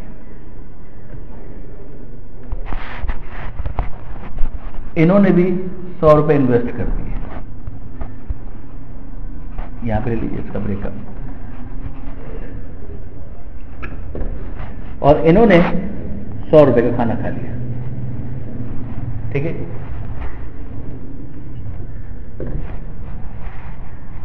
ٹھیک ہے. میں آپ سے کوشچن یہ کرتا ہوں کہ یہ 300 روپے نے کیا اور 200 روپے مزید. اب آپ تصور کر لیجیے کیا کیا اس کا. ان 200 روپوں کو انہوں نے مثلاً نیکی کے کاموں کے اندر خرچ کر دیا، کسی کی مدد کر دی، صدقہ کر دیا، یہ کر دیا، وہ کر دیا. اب آپ مجھے بتائیے ان کا اور ان کا جب میں حساب کروں تو وہ حساب کتاب کس طریقے سے ہوگا؟ صرف عدد کی بنیاد پر، صرف عدد کی بنیاد پر نہیں ہوگا. عدد میں تو آپ کو یہاں پر یہ نظر آ رہا ہے کہ 100 100 100، وہاں پر بھی نظر آ رہا ہے 100 100 100. دوست ہے 200 روپے بھی اس کے پاس مزید بچ گئے ہیں. ان 200 روپے کے ذریعے سے یہ مزید کیا کر سکتا ہے؟ ان 200 روپوں کو وہ جب خدا کی راہ میں خرچ کر رہا ہے تو اسے ثواب کما لیا. ان 200 روپوں کو اس نے غلط کام کے اندر خرچ کر لیا، عذاب کما لیا. ایسا ہی ہو گیا نا اس کے اندر. آپ یہ کہیں اس کو تو 200 روپے نہیں ملے، یہ 200 روپے نہ ملنے کی وجہ سے یہ کام نہیں کر پایا. رانگ. ہم یہی کہہ رہے ہیں کہ آپ نے ان 300 روپوں کو کیوں بریک اپ نہیں کیا. ہم آپ سے تھوڑی کہہ رہے ہیں 200 روپے کے ساتھ آپ نے کیا کیا. ہم یہ کہہ رہے ہیں ان 300 روپوں کے اندر آپ نے ایسا کیوں نہیں کیا کہ آپ کو پرسنٹیج وائز وہی چیز مل جاتی ہے. آپ ان 300 روپوں کو اسی طریقے سے ایڈجسٹ کرتے ہیں کہ آپ کو پرسنٹیج وائز وہی چیز مل جاتی ہے. آپ کرتے کم خرچ کرنے کے باوجود آپ کو وہی ثواب مل جاتا ہے جو اس کو یہ 200 روپے خرچ کرنے کے بعد ملے گا. میری بات کو سمجھیے گا. پروردگار عالم صرف یہ نہیں دیکھتا، ایک تو دل کا معاملہ ہے نا، نیت کتنی پاکیزہ تھی، خلوص کتنا تھا، یہ تھا، بالکل صحیح ہے. ہم فرض کرتے ہیں اس کی بھی نیت بالکل اچھی ہے، اس کی بھی نیت بالکل اچھی ہے، ٹھیک ہے، ان دونوں کی نیت بالکل ٹھیک ہے، مگر اس نے پاکیزہ مخلصانہ نیت کے ساتھ 1 روپیہ خرچ کیا، خدا کی راہ میں صدقہ دیا. اس نے بھی پاکیزہ نیت کے ساتھ 1 روپیہ خدا کی راہ میں خرچ کیا. دونوں عدد کے اعتبار سے اگر آپ دیکھیں تو یہ 1 اور 1 برابر ہے. ایسا ہے. عدالت کے اعتبار سے دیکھیں یہ برابر نہیں ہے. یہ بھی دیکھا جائے گا کہ پیچھے بیک گراؤنڈ کیا ہے. اس کے پاس 5 روپے تھے، اس میں سے اس نے 1 روپیہ خدا کی راہ میں خرچ کر دیا. اس کے پاس 1 لاکھ روپے تھے جس میں سے اس نے 1 روپیہ خدا کی راہ میں خرچ کیا. Are they equal? As far as digit is concerned, yes, 1. Weightage کے اعتبار سے اگر آپ دیکھیں تو ایکول نہیں ہے. اس کے پاس کتنا تھا اور اس نے کتنا خرچ کیا، اس کے پاس کتنا تھا اور اس نے کتنا خرچ کیا. ہم فرض کرتے ہیں اس کے پاس تھا ہی کچھ نہیں، تو اس کا مطلب یہ ہے کہ یہ امتحان اس کا تھا ہی نہیں، یہ امتحان ہی اس کا نہیں تھا. پھر اس کا امتحان کوئی دوسرا ہوگا، کسی دوسرے میدان کے اندر اس کو آزمایا جائے گا. میری بات کچھ واضح ہو رہی ہے آپ کے لیے؟ ایک بات بتائیے، کلاس کے اندر 50 اسٹوڈنٹس ہیں، ٹھیک ہے، آپ نے امتحان لیا اور سب نے اپنی کاپی سبمٹ کرائی، آپ نے اس کو چیک کیا، اسیس کیا. 50 نمبر کا پیپر ہے، 100 نمبر کا پیپر ہے. فار ایگزامپل 50 اسٹوڈنٹس ہیں، 100 نمبر کا پیپر ہے. آپ کے پاس آنسر شیٹس آ گئی، آپ کیا کریں گے؟ سب کو برابر کر دیں گے؟ آپ کہیں گے صاحب میں تو مساوات کا قائل ہوں تو میں سب کو برابر کر دیتا ہوں. آپ کہیں گے کہ نہیں، اگر آپ نے سب کو برابر کر دیا تو یہ ظلم ہوگا. آپ پرفارمنس کو دیکھیے، ٹھیک ہے. ہم نے پرفارمنس کو دیکھا، پرفارمنس کو دیکھنے کے بعد ہم نے فیصلہ کیا کہ صاحب ان کے ہونے چاہیے 100 میں سے 90 نمبر، ان کے ہونے چاہیے 100 میں سے 80، ان کے 100 میں سے 70، ان کے 100 میں سے 100، ان کے 100 میں سے 1، ان کا 100 میں سے 5. ٹھیک. اب عدل ہو گیا، اب عدل ہو گیا یا نہیں ہوا؟ محدود عدل ہو گیا. یعنی اس سے آگے میرے بس میں کچھ بھی نہیں ہے، میں اس سے آگے عدل کر نہیں سکتا. لیکن جب پروردگار عدل کرے گا تو یہ بھی دیکھے گا کہ کس نے ایئر کنڈیشن کمرے میں بیٹھ کر امتحان کی تیاری کی تھی اور کس نے لالٹین کی روشنی میں امتحان کی تیاری کی تھی. پروردگار عالم یہ بھی دیکھے گا. یہ ہے وہ بیک گراؤنڈ. اب میں کہنے کا مطلب یہ ہے کہ اگر آپ تھوڑا سا اس کو دیکھیں، ہر ایک زیرو پر نہیں کھڑا. یہ جو پوری بحث ہے نا، اس کا خلاصہ یہ ہے کہ آپ جو ریڈنگ لے رہے ہیں وہ زیرو سے کیوں لے رہے ہیں؟ ہر ایک زیرو پہ نہیں کھڑا. 0 1 2 3 4 5 -1 -2 -3 -4 -5 لے جائیے جہاں تک لے جائیں، اس سے بھی جہاں تک آپ لے جانا چاہیں لے جائیے. ایک وہ ہے کہ جو زیرو پر کھڑا ہے، یہاں سے Z، ٹھیک ہے جی. یہ ریڈنگ یہاں سے شروع ہوگی کہ جب وہ تھا 0 پر، اب وہ آگے بڑھ رہا ہے، یہاں تک پہنچا تو ہم نے کہا کہ اس کی مارکنگ ہوگی 3، کہ 3 درجے ترقی کر گیا. ٹھیک ہے. ایک دوسرا شخص ہے جو یہاں پر کھڑا ہے 3 پر، مثلا خالد.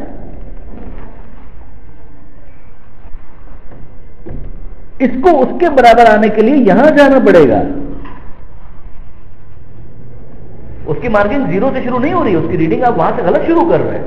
آپ دیکھیں اس وقت یہ 6 پر موجود ہے، اس وقت بھلے 6 پر موجود ہے، شروع کہاں سے کیا اس نے؟ اس نے 6 سے شروع نہیں کیا.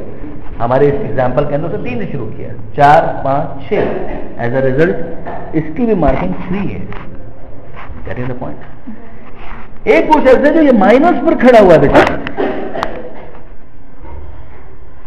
اگر وہ -4 کے اوپر ہے یہاں پر، مثلا یونس، اب یہاں سے وہ 1 2 اور 3 یہاں پر آیا. آپ کو دکھ یہ رہا ہے کہ یہ -1 پہ کھڑا ہے، but they are all equal. یہ -1 پر ہو کر 3 پوائنٹ کے ساتھ ہے، یہ 3 پر ہو کر 3 پوائنٹ کے ساتھ ہے، یہ 6 پر ہو کر 3 پوائنٹ کے ساتھ ہے. یہ وہ سارے انفلوئنسز ہیں جن کی آپ ابھی بات کر رہے تھے. کون کس کے گھر میں پیدا ہوا، ماں باپ کون تھے، سوسائٹی کا پریشر کیا تھا، یہ کیا تھا، وہ سب کاؤنٹ ہوتا ہے. ہم نے تو ایسا بالکل آپ کے سامنے میتھمیٹیکل رکھ دیا نا، اتنے ویریبلز ہیں، کون اس کو کاؤنٹ کر سکتا ہے سوائے خدا کے. آپ کس فزیک کے ساتھ اس دنیا کے اندر آئے وہ آپ کے اختیار میں نہیں ہے. یہ وہ ہے جو آپ کی انیشل ریڈنگ کو متاثر کر رہی ہے. آپ 0 پر آ رہے ہیں، 1 پر آ رہے ہیں، 2 پر آ رہے ہیں، 3 پر آ رہے ہیں. آپ کے ماں باپ کی یہی خواہش ہونی چاہیے کہ یہ مزید آگے جائے. کیوں؟ یہ 0 سے شروع کرے. ایک وہ شخص ہے کہ جس کے ماں مجتہدہ، باپ مجتہد، دادا مجتہد، دادی مجتہدہ، نانا مجتہد، نانی مجتہد. یہ مجتہد نہیں بنے گا تو کیا بنے گا؟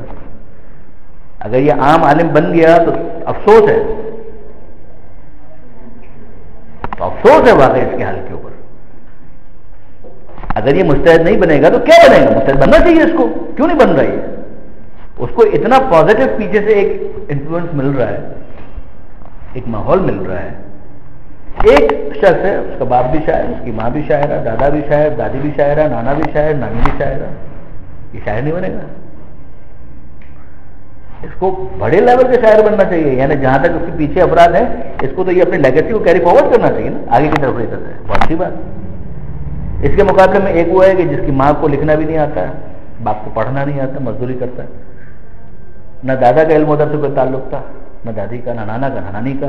وہ اگر شاعر بن جاتا ہے تو ہو سکتا ہے عام شاعر ہو. آپ کی نظر میں ہو سکتا ہے کہ وہ مرزا غالب کے اسٹینڈرڈ کا نہ ہو، مگر اگر آپ جینون مارکنگ کرنا چاہتے ہیں تو ہو سکتا ہے یہ اس کے برابر ہو. ایک وہ ہے کہ جس نے جب شروع کیا تو اس کے گھر میں ایک کتاب بھی نہیں تھی. ایک وہ ہے کہ جو مدرسے میں آیا تو اس کے باپ کی لائبریری موجود تھی. ہم یہ کہیں گے کہ یہ بہت اچھا، آپ کو ایک ایج ملا ہے تو اب آپ کو آگے جانا چاہیے. اگر آپ نہیں جائیں گے تو افسوس ہوگا، دکھ ہوگا کہ آپ کیوں آگے نہیں گئے. جب آپ اس کو رینک کریں گے تو صرف اس میں اس کی موجودہ پوزیشن کو نہیں دیکھیں گے، آپ اس کو اس بیک گراؤنڈ کو بھی دیکھیں گے. تب ہوگی وہ جینون مارکنگ جس کو آپ عدل سے تعبیر کر سکتے ہیں. کلیئر ہو رہی بات؟ جو نعمت اس دنیا میں موجود ہے اس نعمت کے ساتھ مطالبہ لگا ہوا ہے، جس کے لیے میں نے یہ لفظ استعمال کیا تھا کہ فری لنچ نہیں ہے، فری ڈنر نہیں ہے. فنڈ ریزنگ کے جو آپ نے اگر پروگرامز دیکھے ہوں تو اس میں وہ فنڈ ریزنگ ڈنر کرواتے ہیں اور پھر ایک جملہ کہتے ہیں دیر از نو فری ڈنر، کہ یہ ڈنر تھا فنڈ ریزنگ کے لیے، اب آپ لوگ بتائیے کتنا کتنا آپ کنٹریبیوٹ کرتے ہیں، کتنا کتنا ڈونیشن دیتے ہیں. اسی طریقے سے خدا نے جتنی نعمتیں آپ کو دی ہیں ان میں سے کوئی ایک بھی فری نہیں ہے. ان سب کی ایک کاسٹ ہے کہ جو ساتھ اٹیچ ہے، بل لگا ہوا ہے. یہ آنکھ نعمت ہے، اس کے ساتھ یہ مطالبہ ہے. آنکھ ہی نہیں ہے، مطالبہ نہیں ہے. کان ہی نہیں ہے، مطالبہ نہیں ہے. ایک ایگزامپل میں آپ کو اور دوں اس بات کو سمجھانے کے لیے. ہوتا یہ کہ ایک شخص تھا، وہ ڈوب رہا تھا سی وی پر. وہاں پر 3 افراد کھڑے ہوئے. وہ اندر سے چیختا رہا، بچاؤ بچاؤ بچاؤ. یہ تینوں کھڑے رہے، نہیں بچے. ٹھیک ہو گیا، وہ ڈوب گیا. ان تینوں کو پکڑ کر لائے قاضی کے پاس، عدالت میں جج کے پاس. جج نے پوچھا کہ تم نے کیوں نہیں بچایا؟ وہ چیخ رہا تھا، تم نے کیوں نہیں بچایا؟ اس نے کہا جج صاحب میرے ہاتھ میں لکڑی دیکھیں، مجھے تو نظر ہی نہیں آتا، میں کیا اس کو بچاتا؟ میں اندھا ہوں، نابینا ہوں. تو جج کیا کہے گا؟ اوکے جائیے، آپ تو جائیے، آپ سے کیا بات کریں. جب آپ کو آنکھیں نہیں ہیں تو آپ سے میں یہ کہوں گا کہ آپ نے اس کو بچایا کیوں نہیں؟ جائیے. اوکے فائن، خدا سے. دوسرا تھا، آپ کا کیا پرابلم ہے کہ آپ کو بھی نظر نہیں آتا؟ کہ نہیں نظر تو آتا ہے مگر مجھے تیرنا نہیں آتا. میں اس کو کیا بچاتا؟ جج صاحب نے کہا ٹھیک ہے صاحب، آپ کو بھی اگر تیرنا نہیں آتا تو آنکھیں تو آپ کی ہیں لیکن تیرنا نہیں آتا تو سیدھی سی بات ہے، اگر آپ اس کو بچانے جاتے تو پہلے ایک ڈوب رہا تھا، 2 ڈوب رہے ہوتے. تو آپ بھی جائیے، خدا سے کوئی بات نہیں، آپ پر بھی کوئی ذمہ داری نہیں. تیسرا اس کو لایا گیا تو اس کو کہا کہ تم نے کیوں نہیں اس کو بچایا؟ تمہاری آنکھیں ہیں؟ کہا کہ ہاں. تو تیرنا آتا ہے؟ تیرنا بھی آتا ہے. تو پھر کیوں نہیں بچایا؟ اس لیے کہ ان دونوں نے نہیں بچایا, اس وجہ سے میں نے بھی نہیں بچایا. آپ اس کو ایکسیپٹ کریں گے؟ آپ کہیں گے غلط ہے, اس لیے کہ تمہاری آنکھوں کا بھی کوئی ایشو نہیں تھا, صلاحیت بھی تمہارے اندر تھی, تمہیں تیرنا بھی آتا تھا, وہ ڈوب رہا تھا, تم نے اس کو نہیں بچایا, تم نے ظلم کیا. ایک ہی کیس کے اندر یہ تین ریئیکشن کیوں ہیں؟ یہ تین ریئیکشن اس لیے ہیں کہ تینوں کے صلاحیتوں کے اندر فرق ہے. ایک بنیادی طور پر ڈیوائڈ آف پوٹینشیل, وہ دیکھ نہیں سکتا. دوسرا, اس کو آپ اس بات پہ تو ہولڈ کر سکتے ہیں کہ تم نے تیرنا کیوں نہیں سیکھا, تو وہ کہہ سکتا ہے کب آپ نے قانون بنایا تھا کہ تیرنا ضروری ہے, مسئلہ تو وہ ایک بحث ہو سکتی ہے. یہ تو آپ سوال کر سکتے ہیں اس سے, مگر at that particular point of time اس کا کہنا بالکل صحیح ہے, مجھے تیرنا نہیں آتا تھا, میں کیسے اس کو بچاتا. اس کے پاس ایک عذر موجود ہے, ایک ایکسکیوز موجود ہے, لہٰذا اس کو بھی بری کر دیا گیا. تیسرا جو ہے اس کی بات غلط ہے, آنکھیں بھی ہیں, تیرنا بھی آتا ہے, اور وہ کہتے ہیں چونکہ ان دونوں نے نہیں بچایا لہٰذا you three are not equal on زور. ذرا دیکھو کہ ہم نے کیسے بعض کو بعض پر فضیلت دی ہے. والآخرۃ اکبر درجات و اکبر تفصیلا. آپ سمجھ. اب اس کے بعد آپ کرکٹ کے اندر آ جائیے, ٹھیک ہے. 100 رن اس نے بھی بنائے, 100 رن اس نے بھی بنائے, دبئی کی وکٹ پہ بنایا اور اسے میلبرن میں بنایا, فرق ہے کہ نہیں ہے؟ ہوم کراؤڈ کے اندر بنائے اور وہ فورن سیریز تھی اس کے اندر بنائے, فرق ہے یا نہیں؟ آپ صرف 100 رنز کو دیکھیں گے تو آپ صرف عدد کو دیکھ رہے ہیں. آپ دوسرے فیکٹر کو جب کنسیڈر کرنا شروع کرتے ہیں, اس کے ساتھ ہی عدالت کے جو معیارات ہیں اس کے اندر فرق آتا ہے. جب آپ صرف فگر کو نہیں دیکھ رہے, آپ کہتے ہیں کہ صاحب اس کمپنی نے, مجھے اچھی طرح سے یاد ہے جب ہم لوگ یہ MBA کر رہے تھے تو اس زمانے میں ایک دفعہ یہ ہوا تھا کہ ایک سبجیکٹ کے اندر ایک پروفیسر نے یہ بات کہی تھی کہ یہ بتائیے کہ ایک کمپنی ہے, اس نے 5 کروڑ روپے منافع کمایا, چلیے 50 کروڑ روپے منافع کمایا, ٹھیک ہے. انہوں نے کوشچن رکھا, یہ اچھا منافع ہے یا نہیں؟ And he waited for the answer کہ جواب کیا آتا ہے. ایک نے بہت اچھا کہا تھا, اس کو انہوں نے انڈوز بھی کیا. انہوں نے کہا کہ صرف یہ تھوڑی دیکھا جائے گا کہ پروفٹ کتنا ہوا, یہ بھی دیکھا جائے گا کہ اس کے پاس کیپٹل کتنا تھا, تو یہ بھی دیکھا جائے گا کہ اس پرٹیکولر سیکٹر کے اندر دوسری کمپنیز کا کیسا پرفارمنس تھا. فرض کیجئے کہ آپ کے 50 ارب روپے موجود تھے اور آپ نے 50 کروڑ کمایا, تو 50 کروڑ بہت چھوٹا لگے گا 50 ارب کے بعد. پھر یہ 50 کروڑ کیا ہے, کچھ نہیں ہے, نتھنگ. آپ میری بات سمجھ. لیکن اگر فرض کیجیے اس کے پاس 51 کروڑ تھے سرمایہ کے اور 50 کروڑ اس سے بنا لیے مزید, تو اب یہ 50 کروڑ ہیوج پروفٹ ہے. تو بیسک جو بات ہے کہ ہماری نظر پہلے مرحلے میں صرف اسپیکر تک جاتی ہے. جب آپ بیک گراؤنڈ کے اندر جاتے ہیں تو آپ کو پتا چلتا ہے کہ نہیں, ریڈنگ زیرو سے ہر جگہ شروع نہیں ہوگی, آپ کو اور بہت سارے فیکٹرز ہیں, ان کو کنسیڈر کرنا ہوگا. Then you be in position to justify کہ اس کی کیا رینکنگ ہے اور اس کی کیا رینکنگ ہونی چاہیے. بات واضح آپ لوگوں کے لیے؟ کوئی اور سوال؟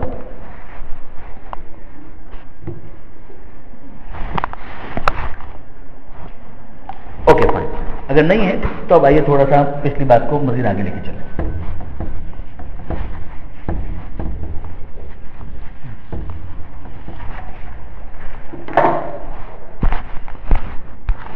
کتاب کا نام ہے فلسفہ شہادت.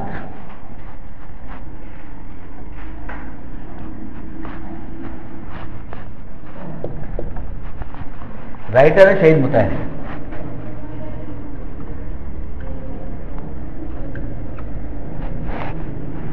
اس سے پہلے کہ اس پر ہم لوگ آئیں, تھوڑا سا ایک اور کتاب کو بھی نوٹ کیجیے گا, مجموعہ تقاریر نقل صاحب. اس کے اندر ایک سلسلہ ہے دین فقط اسلام, ٹاپک ہے دین فقط اسلام. سرنامہ کلام کیا ہے؟ ان الدین عند اللہ الاسلام.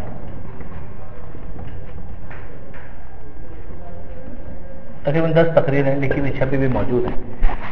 اس کے اندر بھی تقریباً 4تھی یا 5ویں آن ورڈ جو تقاریر ہیں, اسٹارٹ کی تو 3-4 جو ہے وہ انٹروڈکٹری ہیں, لیکن اس کے بعد پھر یہ عدل والا جو ٹاپک ہے اس کو انہوں نے ان لینتھ اس کے اوپر ڈسکس کیا. خاص طور پر جو کمیونزم جو ہے اس کا ایک بہت بڑا ایشو تھا، یہ یاد رکھیے گا. سوشلزم جو ہے اس نے اس کو بہت زیادہ ایکسپلائٹ کیا، بہت زیادہ. مساوات مساوات مساوات. تو کمیونزم اپنے فل اسپرٹ کے اندر تو کہیں پر بھی نہیں آ پایا نا. سوشلزم جو تھا وہ اسی کا تھوڑا منیچر یا اس کا ایک تھوڑا سا سافٹ ورژن آپ کہہ لیجیے سوشلزم تھا. اسی کو انہوں نے نافذ کیا. سوویت یونین کے اندر وہ تو بروک ختم ہو گیا، اور چائنا کے اندر اور اسی طریقے سے دوسرے بعض ممالک کے اندر. تو وہ اس موقع میں جو کارل مارکس کے جو نظریات تھے وہ بہت عروج پر تھے. اس حوالے سے بہت سے افراد نے کام کیے. شہید باقر صدر نے بہت کام کیا. ادھر نقن صاحب کی بہت سی اسپیچز اس ٹاپک کے اوپر ہے. اسی طریقے سے اگرچہ کنٹروورسی تو ان کے ساتھ بھی جڑی ہوئی ہے، ڈاکٹر علی شریعت جی، مگر انہوں نے بھی کافی کام کیا اس کے حوالے سے. اگر متحری کی بھی ورک کے اندر آپ کو یہ چیز نظر آئے گی، انہوں نے اس کو ایڈریس کیا، اور ایز اے ریزلٹ واقعی بہت ہی جس کو ہم کہیں کہ جاندار اعتراضات کمیونزم کے اوپر جو تھے وہ ہمارے ان علماء نے کیے اور بڑا کام کیا. تو اس میں بھی اگر آپ دیکھیں گے تو ان ساری بحثوں کو آپ کو ملے گا کہ مساوات اور عدالت ان دونوں کے درمیان کیا فرق ہے. اسلام جو عدالت کی بات کرتا ہے اس کو کیسے آپ ریلیٹ کریں گے، کس طریقے سے وہ مساوات کے نہ ہونے کے باوجود ریکنسائل ہوتی ہے، یہ ساری چیزیں وہاں پر ڈسکس ہوتی ہیں. اب آئیے ذرا سا اس کے اوپر فلسفہ شہادت. اس کتاب کے اندر اگر آپ دیکھیں گے تو اینڈ میں، اینڈ سے کچھ پہلے ایک انالیسس آغا مطہری نے دیا تھا.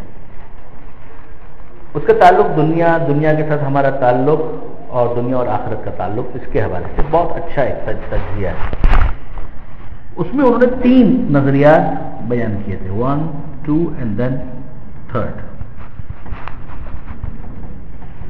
کہ پہلا نظریہ یہ ہے کہ ہمارا اس دنیا کے ساتھ تعلق کیسا ہے، ہمارا تعلق اس دنیا کے ساتھ کیسا ہے.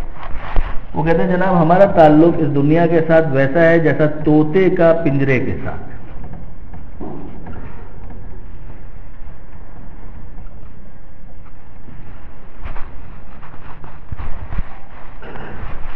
برڈ ان اے کیج، وہ والا تعلق ہے ہمارا. ایک پرندہ ہے، اس کو آپ لے جا کر زندان کے اندر، پنجرے کے اندر لا کر ڈال دیں، جو اس کا تعلق اس کے ساتھ ہے ویسا تعلق ہمارا دنیا کے ساتھ. Your comments open for discussion. آپ لوگوں کے کیا لگتا ہے اپیلنگ؟ ایک نظریہ یہ دنیا قید خانہ ہے. دنیا جو ہے وہ قید خانہ ہے، دنیا محدود ہے. تو اب کیا کریں؟ یہ بتائیے، یہ اپیل کر رہا ہے یا نہیں کر رہا ہے؟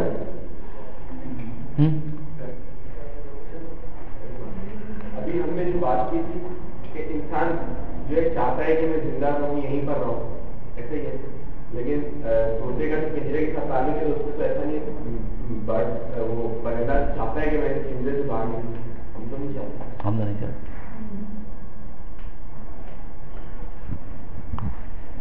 ایک بات بتائیے، ہم یہ مان لیں کہ ہمارا اس دنیا کے ساتھ وہی تعلق ہے جو طوطے کا پنجرے کے ساتھ ہے، ٹھیک ہے؟ ہم مان لیتے ہیں، فرض کر لیتے ہیں. طوطے کو اگر موقع ملے اور وہ پنجرا توڑ کر بھاگ جائے تو آپ اس کی مذمت کریں گے؟ نہیں نا. اگر آپ کا بس چلے اور آپ خودکشی کر لیں تو آپ کی مذمت کی جائے گی؟ خودکشی کرنے میں تو حتماً مذمت کی جائے گی. ہاں، کیس یہ ہے کہ اس فلسفی کے مطابق دنیا کچھ بھی نہیں ہے. طوطے کے لیے پنجرا کچھ بھی نہیں ہے، مجبوری کا سودا ہے، مجبور ہے، وہاں پہ رہ رہا ہے، ورنہ جیسے اس کو موقع ملے گا اڑ جائے گا. ایسا ہے. اس فلسفی کا نتیجہ یہ ہے کہ دنیا کچھ نہیں ہے، ٹھیک ہے؟ اسلام اس کو ایگری نہیں کرتا. اوکے. دوسرا نظریہ جو جالینوس کی طرف انہوں نے نسبت دی ہے، آپ نے بتایا دنیا سب کچھ، اس کے لیے انہوں نے مثال دی ہے خچر کی.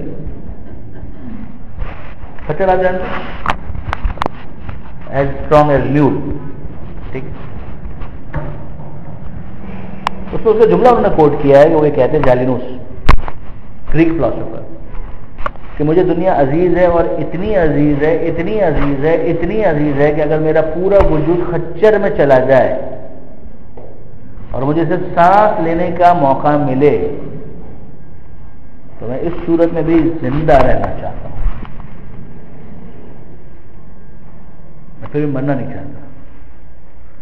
اینڈ ان ادر ورڈ خدا نہ کرے کینسر ہو جائے، ٹی بی ہو جائے، ایڈز ہو جائے، یہ ہو جائے، وہ ہو جائے، سب کچھ ہو جائے، مگر میں سانس لے رہا ہوں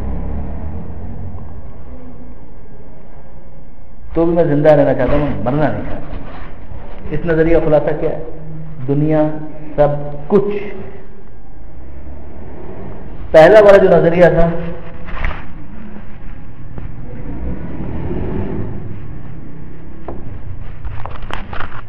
دنیا کچھ نہیں،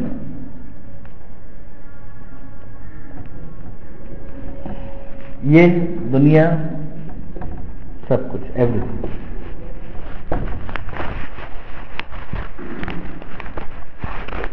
تو پہلا نظریہ تھا، پھر سنیے گا طوطے کا پنجرے کے ساتھ رکھ دیا ہے بھائی، کیا کریں، اس کے اندر نکلنا ہے، موقع نہیں مل رہا ہے، جیسے ہی موقع ملے بھاگو، یہاں سے نکل جاؤ. دنیا کچھ نہیں. خچر کے اندر میرا وجود ڈال دیا جائے، مجھے صرف سانس لینے کا موقع ملے، تب بھی میں جینا چاہتا ہوں، مرنا نہیں چاہتا. دنیا سب کچھ، یعنی بقا جو ہے وہ دنیا ہی کے اندر ہے. بقا ختم، جیسے ہی انسان دنیا سے گیا تو فنا ہو گیا. بات سمجھ میں آئی؟ تیسری چیز جو اسلام کا جو نظریہ ہے وہ یہ بہت مشہور حدیث ہے، مگر واقعی میں اس کو توجہ کیجیے گا. دنیا آخرت کی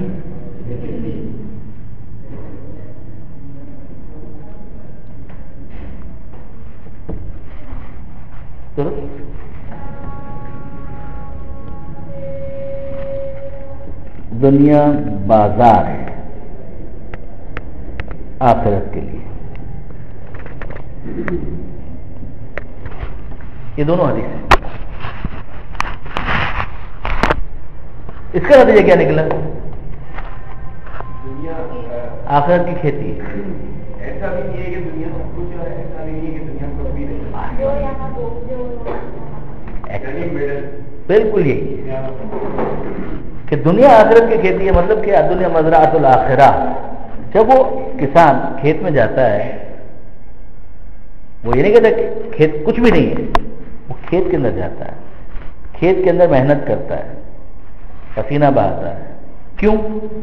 ایک دن کی امید میں کہ ایک دن ایسا آئے گا جب یہ کھیت اس میں جو میں نے محنت کی ہے وہ مجھے فصل ملے گی. ابھی وہ فصل نہیں ہے، مگر یہ سارا ہارڈ ورک یا لیبر کیوں ہو رہی ہے؟ ایک اچھے دن کی امید میں.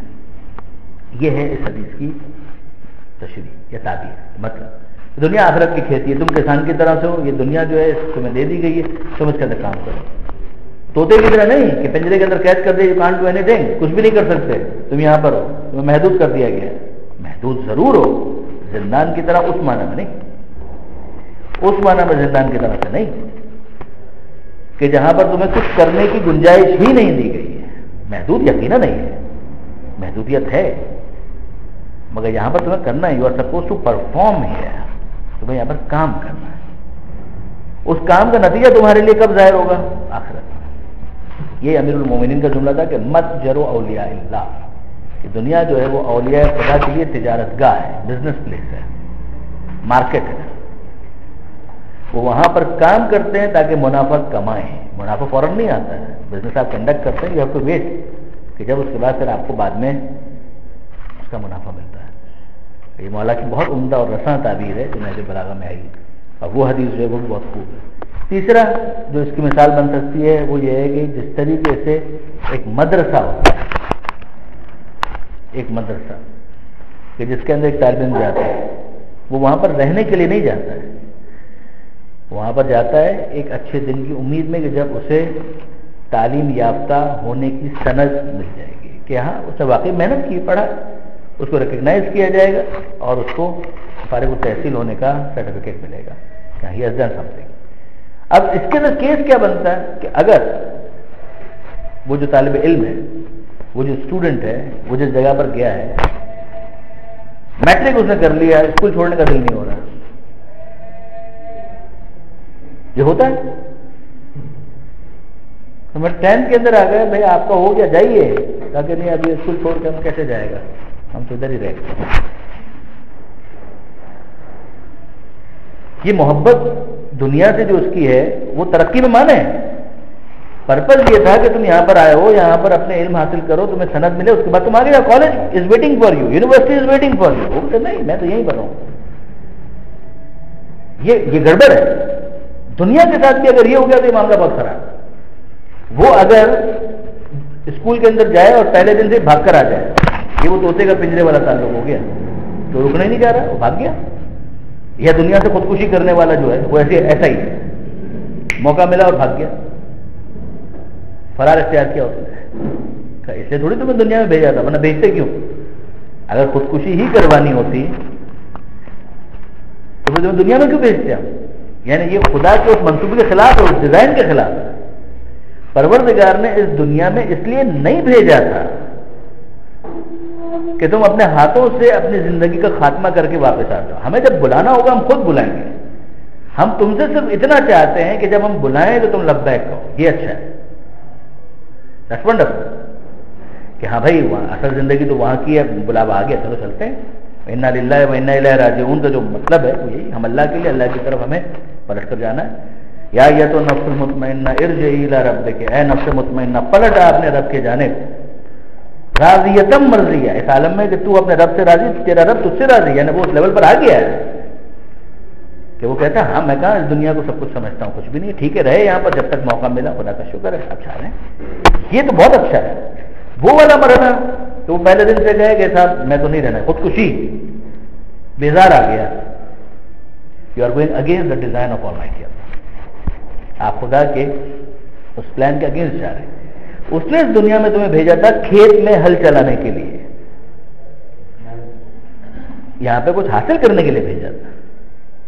اس نے تمہیں بھیجا تھا جس طرح سے اسکول کے اندر بچے کو بھیجا جاتا ہے. وہ بھی غلط تھا کہ وہ پہلے دن دوسرے دن بیزار ہو کر کے کہ میں تو ٹلہ مارتا ہوں، بھاگتا ہوں، یہاں سے نکلتا ہوں. وہ بھی غلط تھا کہ میٹرک ہو گیا اور ابھی بھی وہ کہتا ہے کہ میں ادھر ہی رکنا چاہتا ہوں، وہ کر رہا ہوں. آپ سمجھ رہے؟ جو آئیڈیل سچویشن تھی وہ یہ تھی کہ آپ دنیا میں رہیں، دنیا کو انجوائے کریں. Why not? تو خدا نے مجھے بھیجا، ہاں یہ ہے انجوائے کریں، سب کچھ کریں. اتنا آپ کے لیے کلیئر ہونا چاہیے کہ اس دنیا میں مجھے ہمیشہ نہیں رہنا ہے، جانا تو ہے، تب تو بہت اچھا ہے، نتھنگ لائک دیٹ. کما لیا ہے تو وہاں پر خوش ہوں گے. شہادت کا معاملہ جو ہے وہ ڈبل پروموشن ہے. اگر کوئی شخص شہید ہو جاتا ہے وہ ڈبل پروموشن ہے. جس طرح سے ہوتا ہے ایک سال میں آگے بڑھے گا. وہ اگر دنیا میں رہتا تو آہستہ آہستہ آگے بڑھتا. لیکن شہادت اگر کسی کو مل جاتی ہے، خامخواہ نہیں اپنے آپ کو قتل کروا دے وہ تو خودکشی ہو گئی نا، لیکن اگر واقعا اس کو شہادت مل جاتی ہے وہ ڈبل پروموشن ہے.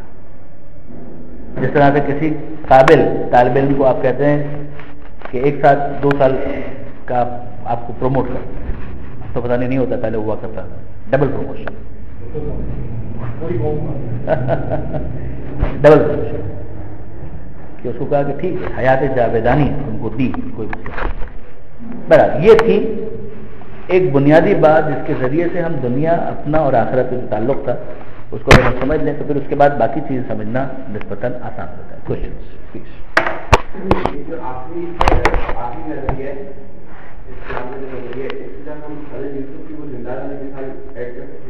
کیا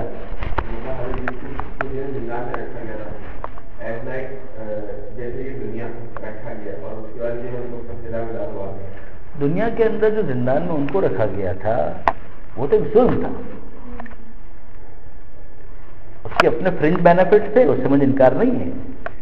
اسی لیے انہوں نے کہا تھا کہ رب السجن احب الی مما یدعوننی الیہ، کیا پروردگار مجھے زندان زیادہ پسند ہے اس کے مقابلے میں جس کا یہ مجھ سے مطالبہ کر رہی ہے.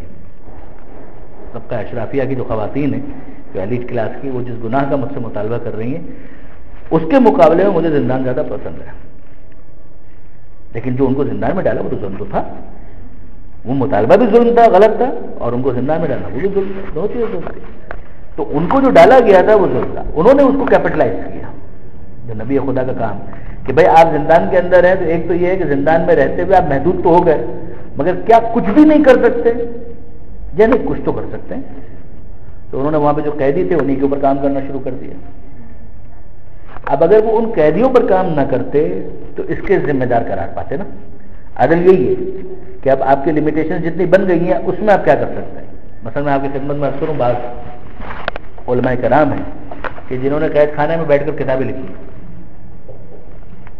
اور کیا کتابیں لکھی؟ معرکۃ العارہ کتابیں لکھی. آپ حیران رہ جائیں. مثلا شرح لما کو اگر آپ دیکھ لیں، لما کو دیکھیں، وہ قید میں لکھی گئی کتاب، زندان میں. پاکستان کے اندر میں جانتا ہوں کہ بعض افراد جو تھے وہ عمر قید کے قیدی تھے، ان کی سزا کے اوپر میں کوئی بحث نہیں کر رہا، رائٹ رانگ کی بات نہیں کر رہا اس وقت، مگر انہوں نے اپنے اس قید کو کیسے کیپٹلائز کیا ہے؟ ایم اے تک وہیں پر پڑھا.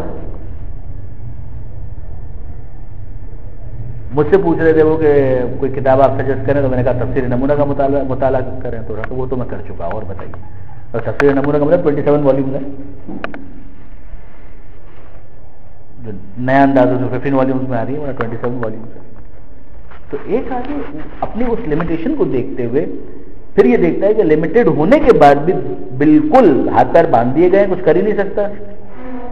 یہ نہیں، کچھ تو کر سکتا ہوں. جو کر سکتا ہے وہ تو کرے، اور کچھ نہیں تو اپنے دل میں خدا کو تو یاد کر سکتا ہے، مناجات کو کر سکتا ہے، راز و نیاز کو کر سکتا ہے. کرے جو کر سکتا ہے وہ کرے.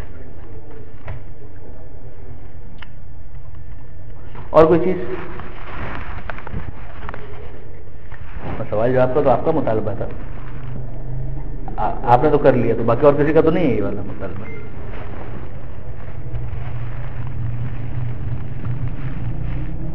اب اس کے بعد بہرحال ایک تھوڑا سا نظر ہم اس کے اوپر ڈالیں جو 5 منٹ ہمارے پاس ہیں. عالم بعد از موت. اس میں اگر آپ دیکھیں یہ سیلف ریڈنگ کے لیے میں تھوڑا سا عرض کر رہا ہوں کہ سب سے پہلی چیز جو یہاں پر ڈسکس ہوئی ہے وہ یہ ہے کہ ادیان الہی جتنے بھی ہیں ان کے اندر اس نظریے پہ اتفاق پایا جاتا ہے کہ یہ دنیا، اس کے بعد آخرت ہے، قیامت ہے. پھر اس کے بعد انہوں نے چند دلائل دی ہیں کہ وہ دلائل کیا ہیں کہ جن کی بنیاد پر آخرت کا وجود ضروری ہے. اس میں پہلی چیز یہ کہ اگر قیامت نہ ہو تو یہ زندگی جو ہے وہ بالکل عبث ہو جائے گی، بیکار ہو جائے گی. اس دنیا کا جو بھی معاملہ ہے اگر آئسولیشن میں اس کو اگر آپ دیکھیں تو یہ بیکار ہے. جب تک آپ قیامت کے ساتھ اس کو جوڑتے نہیں ہیں تب تک یہ دنیا بالکل بیکار ہے. پھر تو اس کے بعد انصاف کی بات یہ ہے کہ مائٹ از رائٹ، صحیح ہے، اس کی لاٹھی اس کی ہے. تو یہی ہونا چاہیے. آخرت اگر نہیں ہے تو میں آپ کا خیال کیوں کروں اور آپ میرا خیال کیوں کریں؟ آپ یہ کہیں کہ انسانیت کی جذبے کی وجہ سے ٹھیک ہے، نہیں ہے میرے اندر، اب بتائیے کیا کرنا. وہ ایک ظالم ہے دوسرے پر ظلم کرتا ہے، وہ تو خدا کا خوف کرو. کیوں کرو خدا کا خوف؟ تو خدا ہے، کل ہے. یعنی ایک تو یہ نا وہ کہ خدا نہیں ہے، نہیں وہ کہ خدا ہے، میں مانتا ہوں خدا ہے، مگر پوچھنے والا تو نہیں ہے. تو ہو کیئرس؟ اس کے لیے تو پھر وہ جو پاسز دی چاہیے وہ تو علی جیسا ہو کہ ماں ابتوں کا تب اندر جنت سے بولا خوف ملنا، میں نے تیری عبادت جو ہے جنت کے لالچ میں نہیں کی اور جہنم کے خوف سے نہیں کی. والوجدتوں کا اہل لباد فامت ہوگا، میں نے تجھے عبادت کا اہل پایا تیری عبادت. وہ تو وہ پاسز دی چاہیے. اور وہ تو ہم جنرلی اگر دیکھیں کہ جنت اور جہنم کا رکھا ہے فیکٹر، تو اس کے باوجود انسان جو ظالم بن جاتا ہے. ایزیوم کریں کہ اگر یہ چیز بھی نہ ہو تو پھر تو ہر انسان جو ہے شتر بے مہار ہے. پھر یہ دنیا جو ہے اس کے اندر وہ کیوں کسی کا خیال کرے؟ پھر تو وہ خیر ہے، بھوکے خدا کا خوف کرو. خدا ہے مگر خوف کیوں کروں؟ مرنے کے بعد تم نے بھی مٹی میں مل جانا ہے، میں نے بھی مٹی میں مل جانا ہے. جو کچھ بھی ہے یہ دنیا ہے.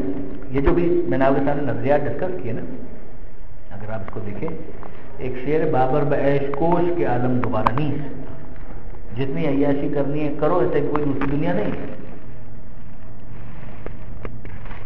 دونوں ایکسٹریمز ہیں. وہ جو طوطا اور پنجرے والا جو معاملہ ہے، جاپان کے اندر ہارا کاری خودکشی کرنا، باقاعدہ سوسائڈل کلبز بنے ہوئے ہیں، اس کو بہت وہ آنر سمجھتے ہیں، وہ بولتے ہیں یار یہ دیکھو مرد کا بچہ ہے جس نے خودکشی کی۔ آخر میں ذلیل ہو کر اس دنیا سے جانا ہے، نکلو یہاں سے۔ آخر میں ہونا کیا ہے؟ بیڈ ریڈن ہونے کے بعد، خدا نہ کرے بیڈ ریڈن ہونے کے بعد سسکتے مرنا ہے، تو پھر اتنا درد، اتنا یہ سارا میں کیوں سہوں؟ پھر اس کے بعد کیا ہے، فیملی کے اندر بچوں کی یہ پریشانی، اس کے بعد تو یہ کیوں پریشانیاں میں لے رہا ہوں؟ وہ آپ کی محبت کو مارو گولی یار، ختم کرو معاملے کو، زندگی کو بالکل انجوائے کرو، عیاشی کرو، ختم۔ بابر بیش کوش کے عالم دوبارہ نہیں۔ کہا اگر تمہارے ماں باپ نے بھی یہی سوچا ہوتا تو تم بھی اس دنیا میں نہ آئے ہوتے۔ بولا کاش کہ میرے ماں باپ نے یہ نہ سوچا ہوتا، کاش کہ میں دنیا میں نہ آیا ہوتا۔ جان چھوٹتی، اتنے پین، اتنا مسئلہ، ایک یہ ہے، دوسرا وہ جنہوں نے یہ کہا کہ جناب یہ تو سارا کیا لگا رکھا ہے یار، آخر میں جب مری جانا ہے تو پنجرے اور طوطے والے جو معاملہ ہے، اپنے آپ کو ختم کرو، فارغ کرو، ہارا کاری، سوسائڈ، خودکش، ختم۔ دوسرے نے کہا کہ صاحب جو کچھ بھی ہے تو یہی دنیا، مزے کرو، عیاشی کرو، بابر بیش کوش کے عالم دوبارہ نہیں۔ یعنی ان نظریات کا انسان کے ورلڈ ویو پر فرق پڑتا ہے اور اس کی زندگی گزارنے کے ڈھنگ پر فرق پڑتا ہے، زمین آسمان کا فرق پڑتا ہے۔ تو اس کو جب تیسری چیز آتی ہے کہ نہیں صاحب یہ دنیا جو ہے وہ آخرت کی کھیتی ہے، یہ ابس نہیں ہے، ابس ہے نا بیکار نہیں ہے، اس کے اندر جو آپ کی پرفارمنس ہے وہ کاؤنٹ کرتی ہے، تو پھر آخرت کا جو کانسیپٹ ہے وہ اس دنیا کو امپروو کرتا ہے۔ تو دوسری چیز جو ہے عدل کا تقاضا، عدل کا تقاضا بھی یہی ہے۔ تیسری چیز سیر تکامل، کہ انسان کے اندر جو بقا کا جذبہ جو رکھا گیا ہے وہ حاصل ہی اس صورت میں ہوگا کہ جب اس دنیا سے گزرنے کے بعد ایک دوسری دنیا ہو کہ جہاں پر وہ کمپلیٹ ہو جائے، جہاں پر اس کو بقا حاصل ہو جائے۔ یہ سیر تکامل اس کو کہا جائے، اس کو انہوں نے یہاں پر ان تینوں چیزوں کو ڈسکس کیا۔ پھر اس کے بعد جو اگلا جو پوائنٹ ہے جو انشاءاللہ نیکسٹ ٹائم ہم لوگ ڈسکس کریں گے وہ یہ ہے کہ قیامت کیسے آتا ہے۔ کچھ شبہات، کچھ آبجیکشنز ہیں جو انٹلیکچولی، فلاسفیکلی بہت سارے افراد نے کیے ہیں، قرآن مجید نے اس کے اوپر بہت بات کی ہے۔ اس کے اندر اعتراضات کیے گئے کہ جناب قیامت نہیں آ سکتی ہے، قیامت کا آنا ناممکن ہے، اعادہ معقول، عاقل و معقول کا شبہ وغیرہ وغیرہ، یہ ساری چیزیں ہیں۔ تو وہ تمام تر چیزیں انشاءاللہ نیکسٹ سیشن جب بھی ہوگا انشاءاللہ اس کے اوپر بات کی جائے گی۔ پروردگار اعلیٰ سے دعا ہے وہ آپ کا حامی و ناصر ہو، قرآن مجید سمجھنے، عقائد کو سمجھنے اور ان کی روشنی میں اپنے اعمال کو مرتب کرنے کی ہمیں توفیق عطا فرمائے اور زمانے کے امام کے ضرور میں تاکید فرمائے۔ وآخر دعوانا الحمدللہ رب العالمین۔